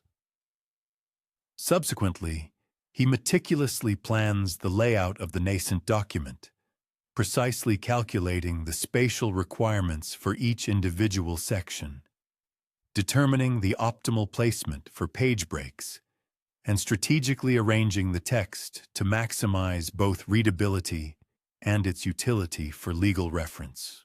The actual transcription unfolds in carefully orchestrated stages, each incorporating built-in opportunities for the detection and rectification of errors.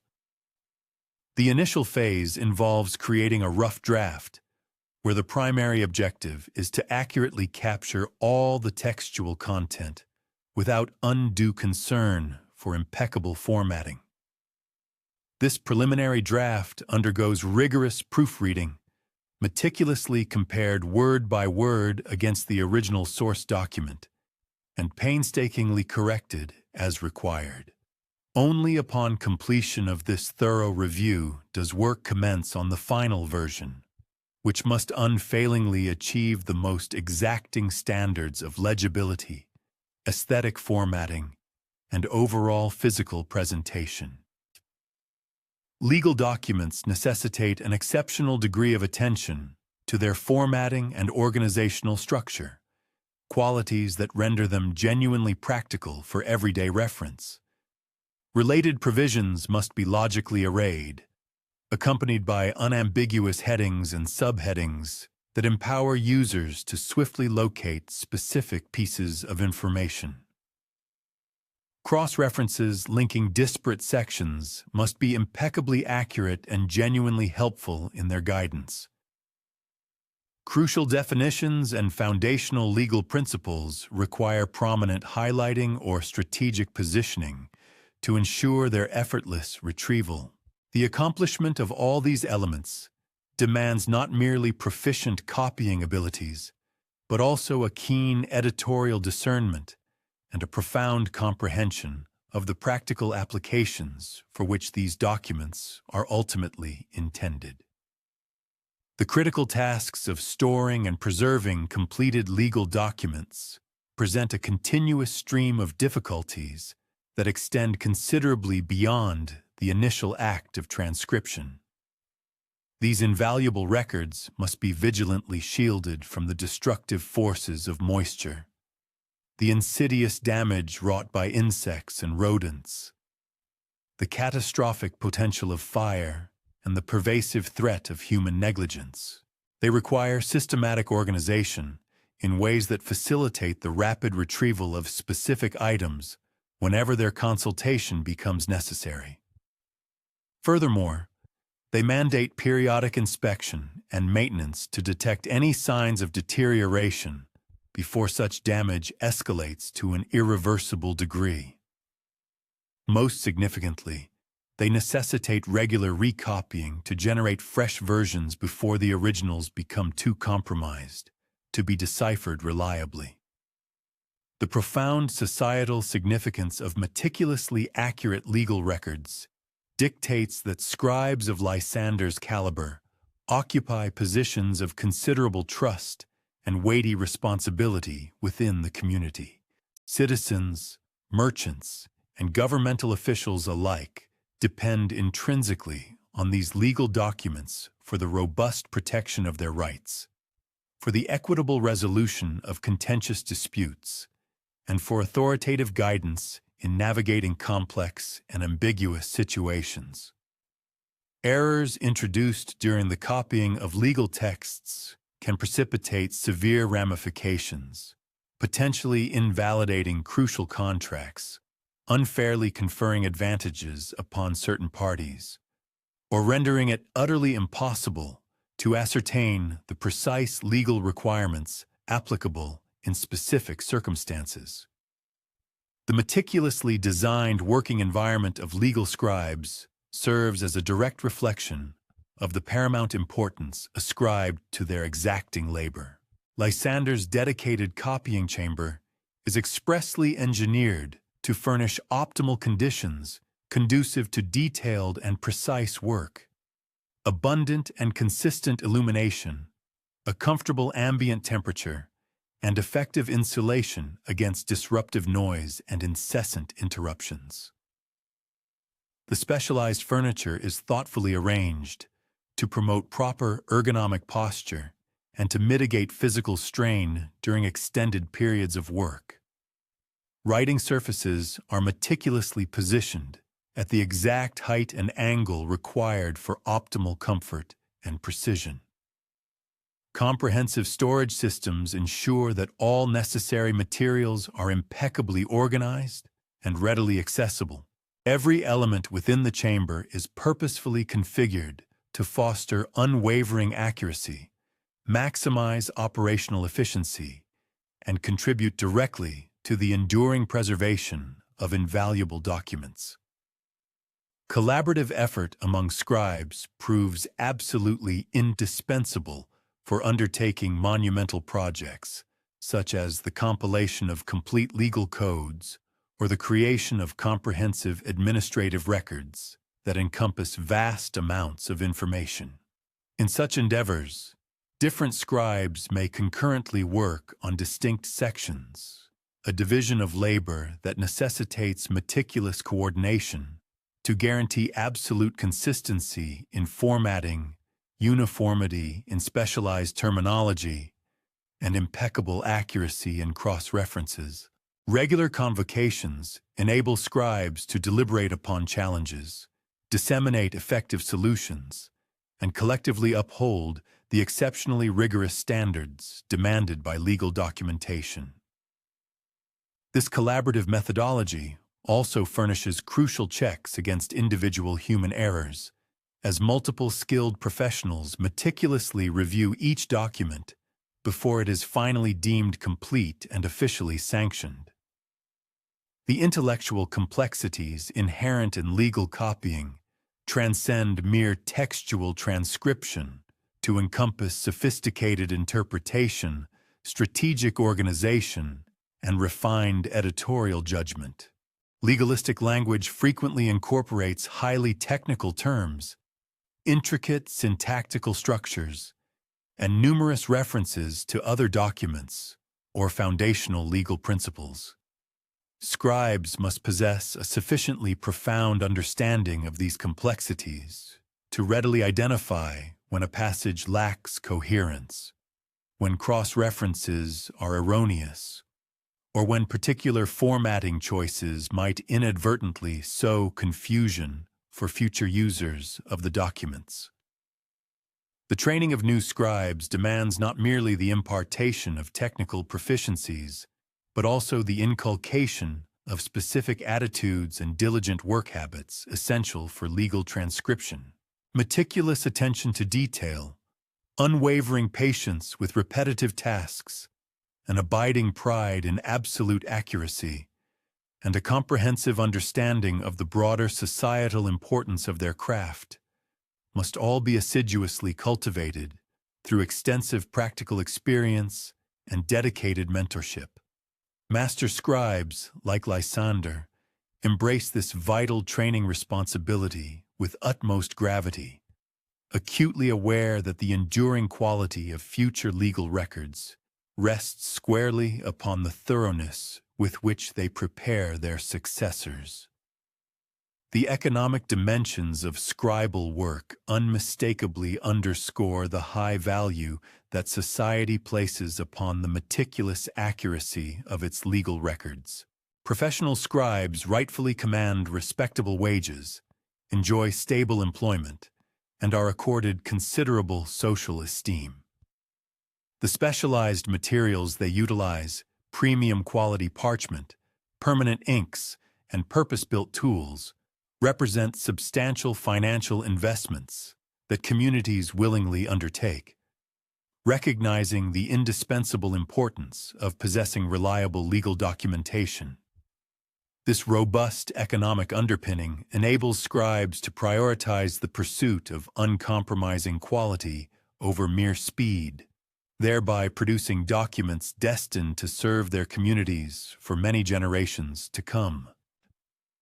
As the day imperceptibly wanes and evening draws near, Lysander meticulously completes yet another section of the voluminous legal code he has diligently been transcribing.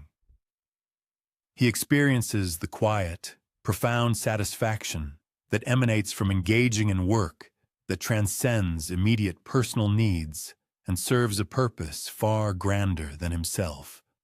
The carefully preserved words he has meticulously committed to record today will undoubtedly guide future legal deliberations, staunchly protect the fundamental rights of citizens, and steadfastly uphold social order long after his own memory has faded into antiquity.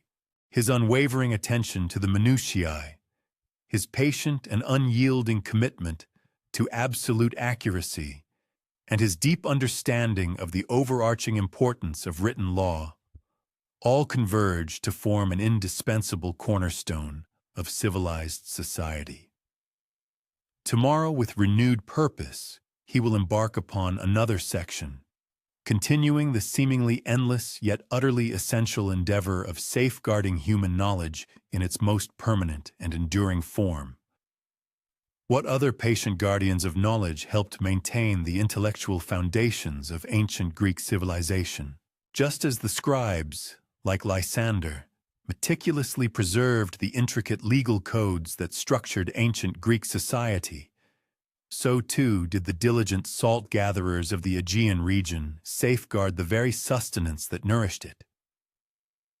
Theodorus, a seasoned artisan of the sea, wades into the sun-drenched, shallow lagoons along the coast near Marathon, feeling the warm, saline brine gently lap against his legs as he commences another day dedicated to harvesting what was, in antiquity, esteemed as one of civilization's most invaluable commodities. While contemporary individuals might perceive common salt as a ubiquitous and rather mundane substance, its significance in the ancient world was profoundly different. It held a literal value equivalent to its mass in silver. This precious commodity proved indispensable, not merely for the critical preservation of foodstuffs and the tanning of hides, but also for a multitude of other vital procedures, indeed, dozens of them, which collectively underpinned the very possibility of a structured, civilized existence. The intricate methodology involved in extracting salt from the vast expanse of the sea demands a remarkable degree of perseverance, impeccable temporal precision, and an exceptionally profound understanding of localized environmental specificities, a mastery that typically accrues only after many years of dedicated practical experience. Through years of meticulous observation and hands-on engagement, Theodorus has cultivated an uncanny ability to decipher the nuanced indicators that signal the precise moment when environmental factors align perfectly for optimal salt crystallization. This involves an astute discernment of the harmonious convergence of temperature, atmospheric moisture levels, prevailing wind directions, and the rhythmic ebb and flow of tidal patterns, all conspiring to forge the quintessential milieu for efficient natural evaporation. He understands that an excessive downpour would invariably attenuate the concentrated brine, rendering it less potent. Conversely, insufficient solar exposure would impede the evaporative process, significantly retarding crystal formation. Furthermore, an overly vigorous wind could prematurely disperse the nascent, invaluable crystals before they could be carefully gathered. The expansive salt flats where Theodorus diligently plies his ancient trade are far from being mere fortuitous natural phenomena. Rather, they represent ingeniously engineered complexes of shallow basins and intricate conduits, meticulously designed and assiduously sustained by an unbroken lineage of salt gatherers spanning countless generations. Each individual pond within this elaborate network is meticulously graded to ensure a uniform water depth across its entire expanse, while its base is painstakingly lined with impervious clay, effectively precluding any subterranean leakage. Furthermore, strategically placed wooden sluice gates afford precise regulation of water circulation among the various segregated compartments. The vital channels responsible for channeling fresh seawater into this sophisticated system undergo rigorous and routine cleansing, a preventative measure against obstruction by fine sand, marine vegetation, or any detritus swept in from the deeper ocean by tempestuous weather. The pre-dawn hours, as the nascent sun begins its ascent, constitute the optimal period for a thorough inspection of the salt ponds. In this tranquil interval, with the atmospheric temperature still refreshingly cool and the nocturnal evaporative processes having sufficiently intensified the brine to its ideal saturation point, Theodorus embarks upon his methodical rounds. He navigates deliberately through the shallow aquatic expanse, employing a lengthy wooden rake to delicately probe the floor of each basin, listening intently for the distinctive granular crunch that signifies the successful formation of salt crystals upon the clay substrate. This specific auditory cue is unmistakably unique, sharply contrasting with the muted squelch of soft mud or the abrasive grating sound produced by dislodged shells and pebbles. Upon identifying a pond ripe for collection, he meticulously designates its position with a conspicuous wooden stake, ensuring he can readily relocate it when he returns equipped with his specialized harvesting implements. The act of harvesting salt transcends mere manual exertion. It is, in essence, a refined art form demanding exquisite precision and timing. The nascent crystals necessitate collection at an unequivocally precise juncture. Premature gathering results in minuscule crystals intertwined with unwanted foreign particles, whereas any undue delay sees them commence their regrettable reabsorption into the surrounding brine. Theodorus masterfully wields a bespoke implement, ingeniously crafted to function as a hybrid of a rake and a scoop, and this tool features closely arrayed wooden tines, meticulously designed to permit the effortless drainage of water while securely ensnaring the precious, newly formed salt crystals.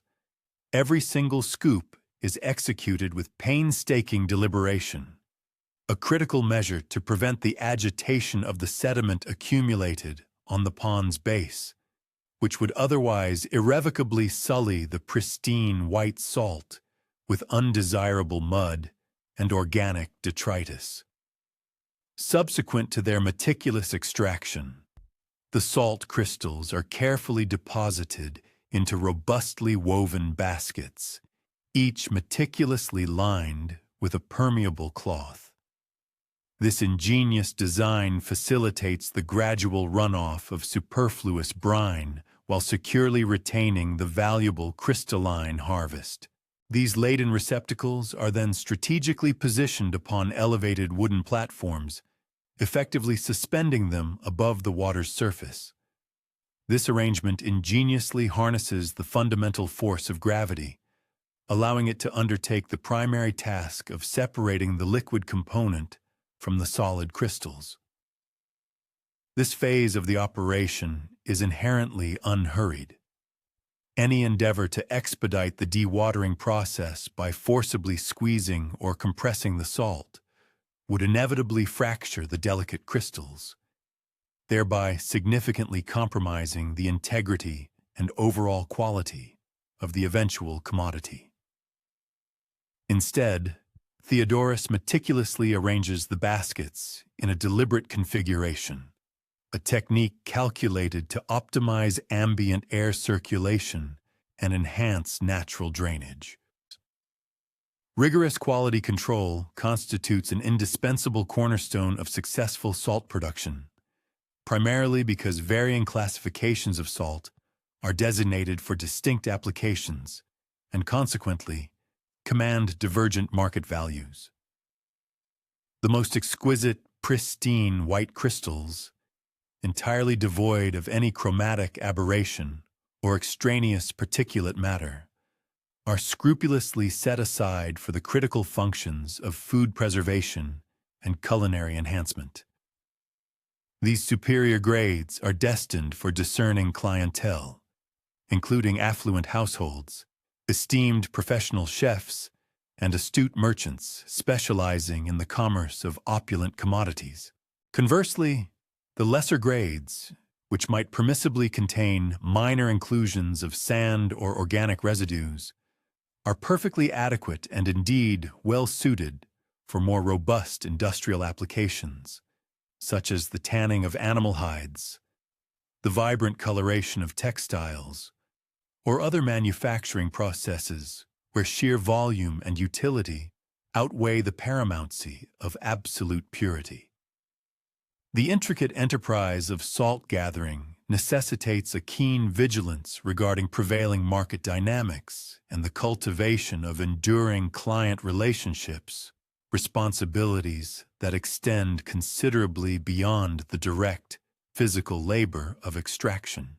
Theodorus assiduously nurtures his network, maintaining vital liaisons with merchants who facilitate the crucial transportation of salt to distant inland urban centers, with dedicated food preservers who rely on a consistent and ample supply for their commercial ventures, and with affluent private residences that consistently prize the unwavering excellence of his output. These invaluable connections are meticulously forged over protracted periods, founded upon a bedrock of dependable deliveries, scrupulous commercial integrity, and an unblemished reputation for consistently furnishing salt that precisely satisfies the distinct requisites of each individual patron. The capricious nature of the weather continually poses formidable obstacles, demanding from the salt gatherer both an inherent adaptability and a robust capacity for foresightful, long-term strategic planning.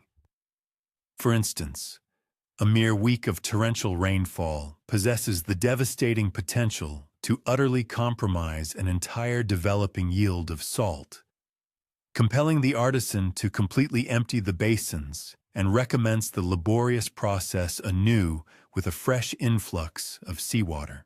Furthermore, severe meteorological disturbances, such as violent storms, can inflict considerable structural damage upon the meticulously maintained pond systems, thereby necessitating prompt and thorough repairs to avert the calamitous dissipation of concentrated brine, which itself embodies weeks of diligent labor. Prolonged stretches of overcast skies, by diminishing solar intensity, significantly impede the rate of evaporation, leading to an accumulation of partially formed salt that requires astute management to prevent degradation and spoilage. The inherent seasonal cadences governing salt production dictate that the preponderance of the annual yield must be meticulously collected during the arid summer months, a period characterized by peak evaporative efficiency and negligible precipitation. This cyclical imperative engenders concentrated phases of strenuous labor, subsequently succeeded by more quiescent intervals during which the focus invariably shifts towards comprehensive maintenance, essential structural repairs, and meticulous groundwork for the ensuing productive cycle.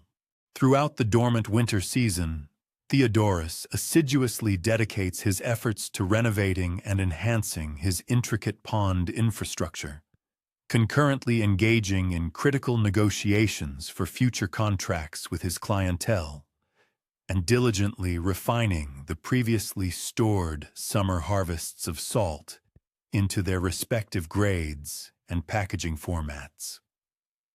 The specialized implements and apparatus integral to the vocation of salt gathering constitute bespoke articles, demanding a commensurate level of diligent upkeep, akin to the meticulous care bestowed upon the salt ponds themselves. Wooden tools, for instance, are regularly impregnated with protective oils, a treatment designed to inhibit decay and prolong their utility, crucially without introducing any contaminants to the precious salt. Metallic constituents are scrupulously safeguarded against the corrosive onset of rust, which would invariably tarnish and discolor the ultimate product. Similarly, the woven baskets are either assiduously mended or entirely substituted well in advance of any structural compromise that might manifest as holes through which the valuable salt could escape. Even the seemingly minor cloth linings require exacting selection and persistent maintenance. Distinct weaving patterns confer varied drainage efficiencies, and seemingly innocuous dyes or chemical treatments could potentially subtly alter the flavor or visual presentation of the harvested salt. The profound body of knowledge indispensable for the triumphant execution of salt production encompasses an intricate fusion of chemistry, meteorology, and engineering principles, a synthesis that stands in compelling rivalry with the intellectual demands of any other sophisticated ancient artisanal pursuit.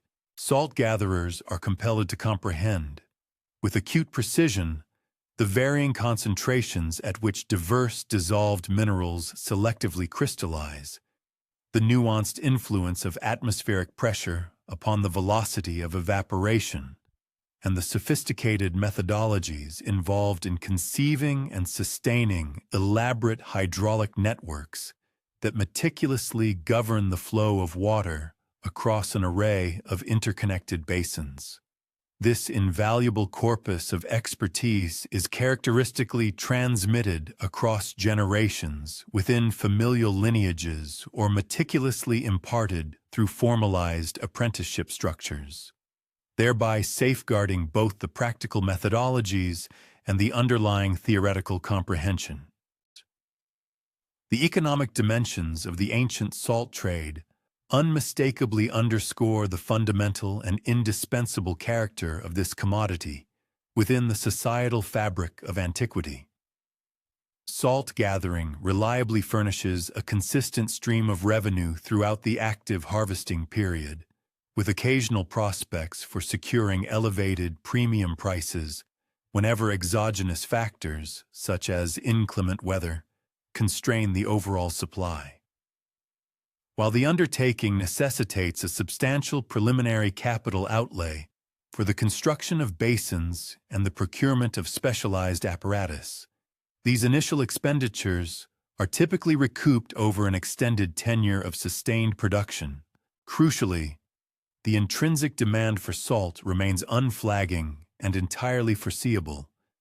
It is a universal necessity, and for the vast majority of its myriad applications, no viable or effective alternative exists.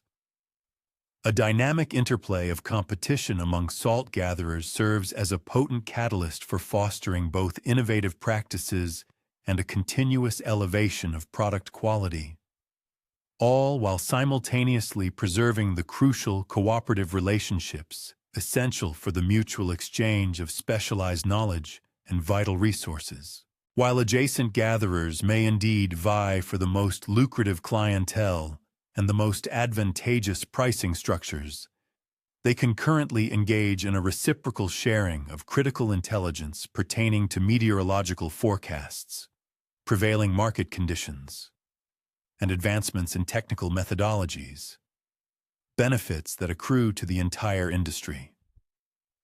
Moreover, in instances of unforeseen crises, such as severe tempestuous weather or catastrophic equipment malfunctions, these erstwhile rivals readily transmute into collaborators, extending assistance by loaning indispensable tools, sharing processing facilities, or even providing provisional labor to mutually ensure the uninterrupted continuity of production. The societal standing accorded to salt gatherers mirrors the intrinsic significance of their invaluable product, simultaneously acknowledging the strenuous physical exertions and the inherent economic precariousness that characterize their arduous profession. They are widely esteemed as accomplished artisans, furnishing indispensable services to the community, yet they typically do not command substantial wealth nor exert considerable influence within the broader political or cultural spheres. Their principal social affiliations are predominantly cultivated among other individuals engaged in the expansive realms of food cultivation and preservation, including diligent farmers, skilled bakers, astute merchants, and prudent householders, all of whom possess an acute comprehension of the practical imperative of securing consistent access to superior-grade salt. As the day progresses into the late afternoon and the sun ascends to its zenith, casting its most potent rays, Theodorus concludes his diligent morning inspections and embarks upon the painstaking task of conveying the freshly harvested salt to designated storage facilities. Here, the crystalline bounty will undergo further desiccation before its eventual preparation for commercial distribution. Under the brilliant glare of the sun, the warm, newly gathered crystals shimmer with a dazzling effulgence, each granule gleaming like a miniature diamond, a tangible embodiment of countless hours of patient labor and an unwavering dedication to understanding and harnessing natural phenomena that have unfolded in an identical fashion for innumerable epochs. His unwavering, systematic dedication to this venerable craft not only plays a pivotal role in safeguarding the foodstuffs essential for the sustenance of his community, but also meticulously upholds deeply ingrained traditions, forging an unbreakable bond between him and the countless generations of salt gatherers who have toiled in these very same coastal waters throughout history. The coastal waters, which were once diligently worked by salt gatherers such as Theodora's, presented a stark contrast to the mountainous terrain where the Arcadian shepherds pursued their ancient craft. Aristomos, a seasoned shepherd, meticulously guided his flock along time-honored routes that meandered through dense oak groves and expansive meadows adorned with vibrant wildflowers. These paths, traversed by countless generations of his predecessors, were etched into the very fabric of the landscape. The majestic mountains of Arcadia ascended gracefully, their undulating slopes carpeted with a rich tapestry of grasses and aromatic herbs, renowned for yielding the most exquisite milk and the finest wool throughout all of Greece. Shepherding in these formidable mountains demanded an intricate comprehension of the terrain, far surpassing a mere awareness of where vegetation flourished. Aristomos possessed an uncanny ability to decipher atmospheric conditions by observing the formations of clouds around specific peaks. He could accurately forecast the availability of water by discerning the coloration of distant valley flora and pinpoint secure havens that would safeguard his flock from abrupt tempests or predatory incursions. This profound wisdom, meticulously transmitted through his lineage for generations, had been refined by extensive practical experience and astute observation, culminating in an exhaustive understanding of how to harmoniously coexist with natural systems, rather than contending against them. The sheep under Aristomos' care were far from the stereotypical, fluffy, docile creatures often associated with contemporary farms. Instead, they were robust, sagacious animals, impeccably adapted to the rigors of mountain existence. They had learned to meticulously heed Aristomos' subtle cues, a distinctive whistle signaling an ascent, a specific hand gesture indicating the necessity to remain cohesive, and a modulated walking pace serving as a harbinger of impending peril. The symbiotic relationship between the shepherd and his flock was intrinsically founded upon a bedrock of mutual comprehension and unwavering trust, forged over years of shared tribulations in demanding environments where collective cooperation was paramount for survival. Each passing season heralded a distinct array of challenges and prospects, necessitating meticulous foresight and adaptable responses. The advent of spring mandated guiding the flock to elevated pastures as the snow receded and fresh vegetation emerged. Yet it also entailed navigating treacherous muddy trails, swollen waterways, and the delicate birthing season, during which ewes demanded heightened vigilance and protection. Summer presented the most luxuriant grazing opportunities, but simultaneously introduced the looming perils of drought, oppressive heat, and an escalation in predator activity, often correlating with an abundance of prey. Autumn, conversely, necessitated diligent preparation for the impending winter, focusing on enhancing the flock's physical condition while progressively transitioning them to lower, more sheltered grazing grounds. The quotidian rhythm of shepherding adhered to patterns that were both predictable and infinitely variable. The early morning hours were dedicated to a thorough inspection of each animal for any indications of ailment or injury, a precise head count of the flock to ensure no member had strayed during the nocturnal hours, and a meticulous assessment of meteorological conditions to formulate the day's migratory strategy.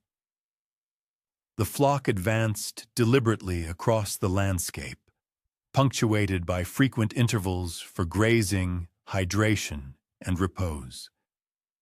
The afternoon brought the zenith of temperatures, compelling the sheep to seek refuge in shaded areas, a quiescent period during which Aristomos diligently attended to tasks such as equipment repair, verification of supply caches, or reconnaissance of routes for the subsequent day's journey. Navigating the arduous mountain terrain demanded a synthesis of practical expertise and an innate intuition for animal behavior and natural ecological processes. Aristomos perused the landscape as if it were an intricate cartographic representation, meticulously noting prominent landmarks, seasonal metamorphoses, and subtle indicators that signposted the most efficacious routes under varying conditions. He possessed an intimate knowledge of which pathways became impassable after torrential rainfall, which sectors were susceptible to rockfalls, and which meadows offered the most bountiful grazing at different junctures of the year. This comprehensive mental cartography was in a perpetual state of revision, continuously updated based on fresh observations and evolving environmental circumstances. The accoutrements employed in mountain shepherding were judiciously chosen for their inherent robustness, functional efficacy, and ease of transport. Aristomos invariably carried a versatile staff, serving multifarious purposes, as an indispensable walking aid, an instrument for guiding the sheep, a defensive weapon against potential predators, and a practical measuring device for ascertaining the depth of streams or snowdrifts. His protective cloak, meticulously woven from indigenous wool, offered insulating warmth even when damp and afforded crucial protection from biting winds and scorching sun. Water receptacles, provisions, and essential repair materials were selected with an acute awareness of their weight-to-utility ratio and their inherent resilience to withstand rigorous handling in challenging conditions. Predator management necessitated unremitting vigilance and the deployment of a diverse repertoire of strategies that meticulously balanced the imperative of flock protection with a profound reverence for the intrinsic natural ecosystem. Wolves, bears, and formidable felines all presented significant potential threats, as did smaller predators such as foxes, which might target vulnerable young lambs or infirm animals. Aristomos judiciously employed guard dogs, rigorously trained specifically for the exigencies of mountain work. Yet he also implemented tactical approaches, such as the strategic positioning of the flock, precise timing of movements through susceptible areas, and the improvised construction of temporary barriers utilizing natural topographical features or readily portable materials. The communal dimensions of shepherding encompass the cultivation and sustainment of vital connections with fellow herders, local communities, and the broader interconnected network of individuals engaged in the production of wool and dairy. Shepherds routinely exchanged invaluable intelligence regarding grazing conditions, prevailing weather patterns, predator activity, and prevailing market valuations through informal conduits that spanned the entire geographical region. They meticulously coordinated their movements to preclude the overgrazing of specific areas and provided reciprocal assistance during exigencies or arduous conditions. These enduring relationships were diligently maintained through regular convocations at traditional gathering sites, seasonal festivities, and the inherent hospitality that shepherds customarily extended to wayfarers in remote territories. Breeding management mandated meticulous long-term strategic planning and the diligent maintenance of detailed genealogical records, thereby ensuring the sustained health and prolificacy of the flock across successive generations. Aristomos assiduously traced bloodlines, scrupulously monitored breeding triumphs, and made discerning decisions regarding which animals to retain, which to divest, and which to exchange with other herders to introduce novel genetic material. These pivotal decisions were predicated upon a confluence of critical factors, including wool quality, milk yield, inherent disease resistance, and adaptability to the demanding mountain conditions. Attributes that might not become fully manifest until the animals attained full maturity. Seasonal festivals and hallowed religious observances furnished invaluable opportunities for shepherds to convene, disseminate information, and perpetuate cultural traditions that intrinsically linked them to their historical provenance and spiritual legacy. The veneration of Pan, the revered goat-footed deity of shepherds and untamed wilderness, encompassed intricate rituals that formally acknowledged humanity's inherent reliance on natural ecological systems and the profound responsibility incumbent upon those entrusted with the care of domesticated animals within wild environments. These sacred observances served to reinforce the ethical precepts of shepherding and provided essential spiritual succor for contending with the inherent isolation and formidable tribulations of mountain life. The economic facets of shepherding entailed a multiplicity of income streams, each necessitating distinct specialized knowledge and a keen awareness of market dynamics. Wool sales were contingent upon intrinsic quality, opportune timing, and established relationships with processors who transformed raw fleece into refined, finished commodities. Dairy products, such as artisanal cheese and fresh milk, demanded a nuanced understanding of food preservation techniques, logistical transportation, and evolving customer preferences. The sale of live animals necessitated a meticulous evaluation of breeding stock, meat quality, and market demand, which fluctuated both seasonally and regionally. Successful shepherds were compelled to comprehend the intricacies of all these markets and judiciously tailor their management practices accordingly. Weather monitoring and responsive capabilities constituted indispensable proficiencies that could delineate the distinction between prosperity and utter catastrophe. In the demanding realm of mountain shepherding, Aristomos had assiduously cultivated the ability to decipher subtle meteorological indicators that presaged shifts in atmospheric conditions.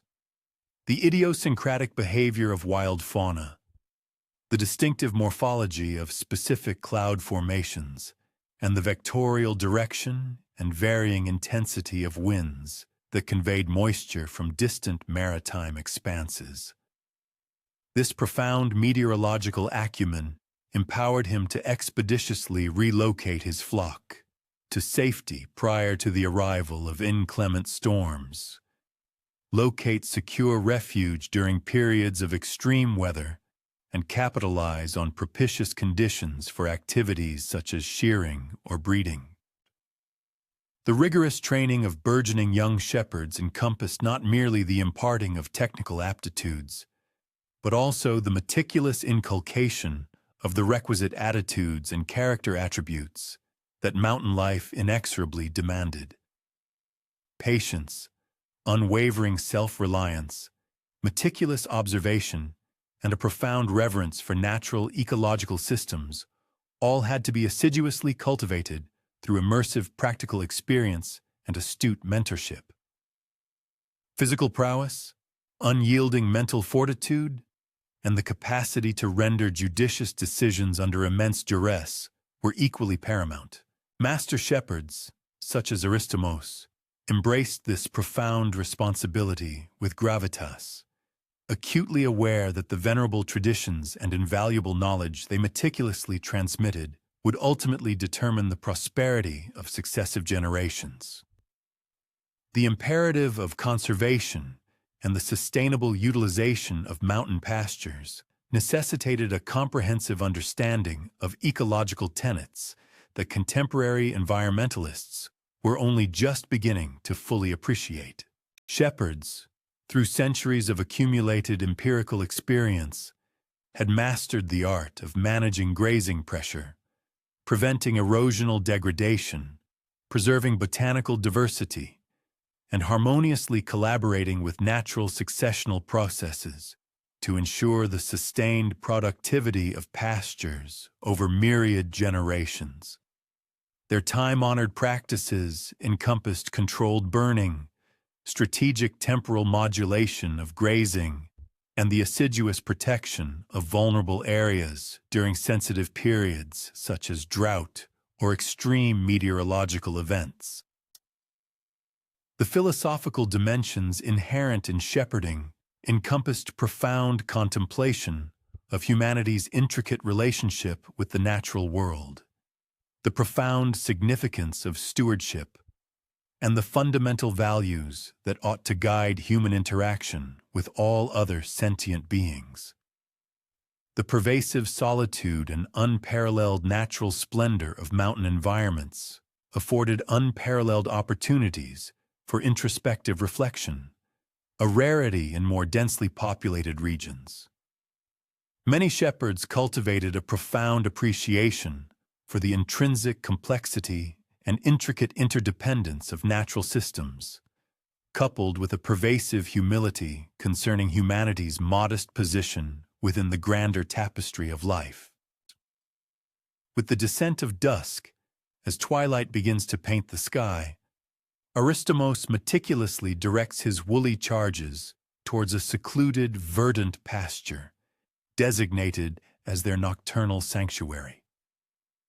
A profound sense of contentment pervades his being, stemming from yet another day of exemplary husbandry and devoted supervision within the breathtaking yet formidable embrace of one of the planet's most magnificent and arduous natural settings. The ovine companions, with an inherent tranquility, commence their customary twilight rituals, involving unhurried foraging on the lush grasses, engaging in gentle communal interactions, and progressively winding down in anticipation of slumber. Concurrently, their vigilant protector establishes his rudimentary bivouac, making ready for an evening of watchful repose beneath a celestial canopy, where constellations blaze with extraordinary luminosity, intensified by the crisp, unblemished atmosphere of the high altitudes. The assiduous, expert ministrations he bestows upon these creatures play a pivotal role in the economic and cultural sustenance of the settlements nestled in the lower elevations. Simultaneously, his endeavors perpetuate venerable customs, forging an unbroken lineage that links him inextricably to a long succession of pastoralists, individuals who, throughout history, discovered profound significance and a compelling raison d'être within this arduous yet ultimately fulfilling existence. The soft murmurs emanating from the quiescent flock, the ethereal calls of nocturnal avian species from afar, and the rustling whispers of the breeze threading through the arboreal canopy collectively compose an age-old serenade, a soothing melody that has resonated across these venerable peaks for millennia. This ambient symphony imparts a profound tranquility and embodies the enduring, cyclical cadences inherent in an existence intricately interwoven with the unspoiled grandeur of the natural environment. It appears that the original text intended for paraphrasing was not provided. To proceed with the task of rephrasing, expanding, and enriching the language while maintaining its length, structure, and factual consistency, the source material is indispensable. Without the foundational text, it is impossible to apply the specified instructions regarding the use of synonyms, diverse grammatical structures, and expressive language tools. Nor can the original paragraphing, sequence of ideas, or specific details be accurately preserved or enhanced. Consequently, the request for a journalistic narrative, written in the third person and maintaining tonal consistency, cannot be fulfilled at this time. Please provide the text to be paraphrased.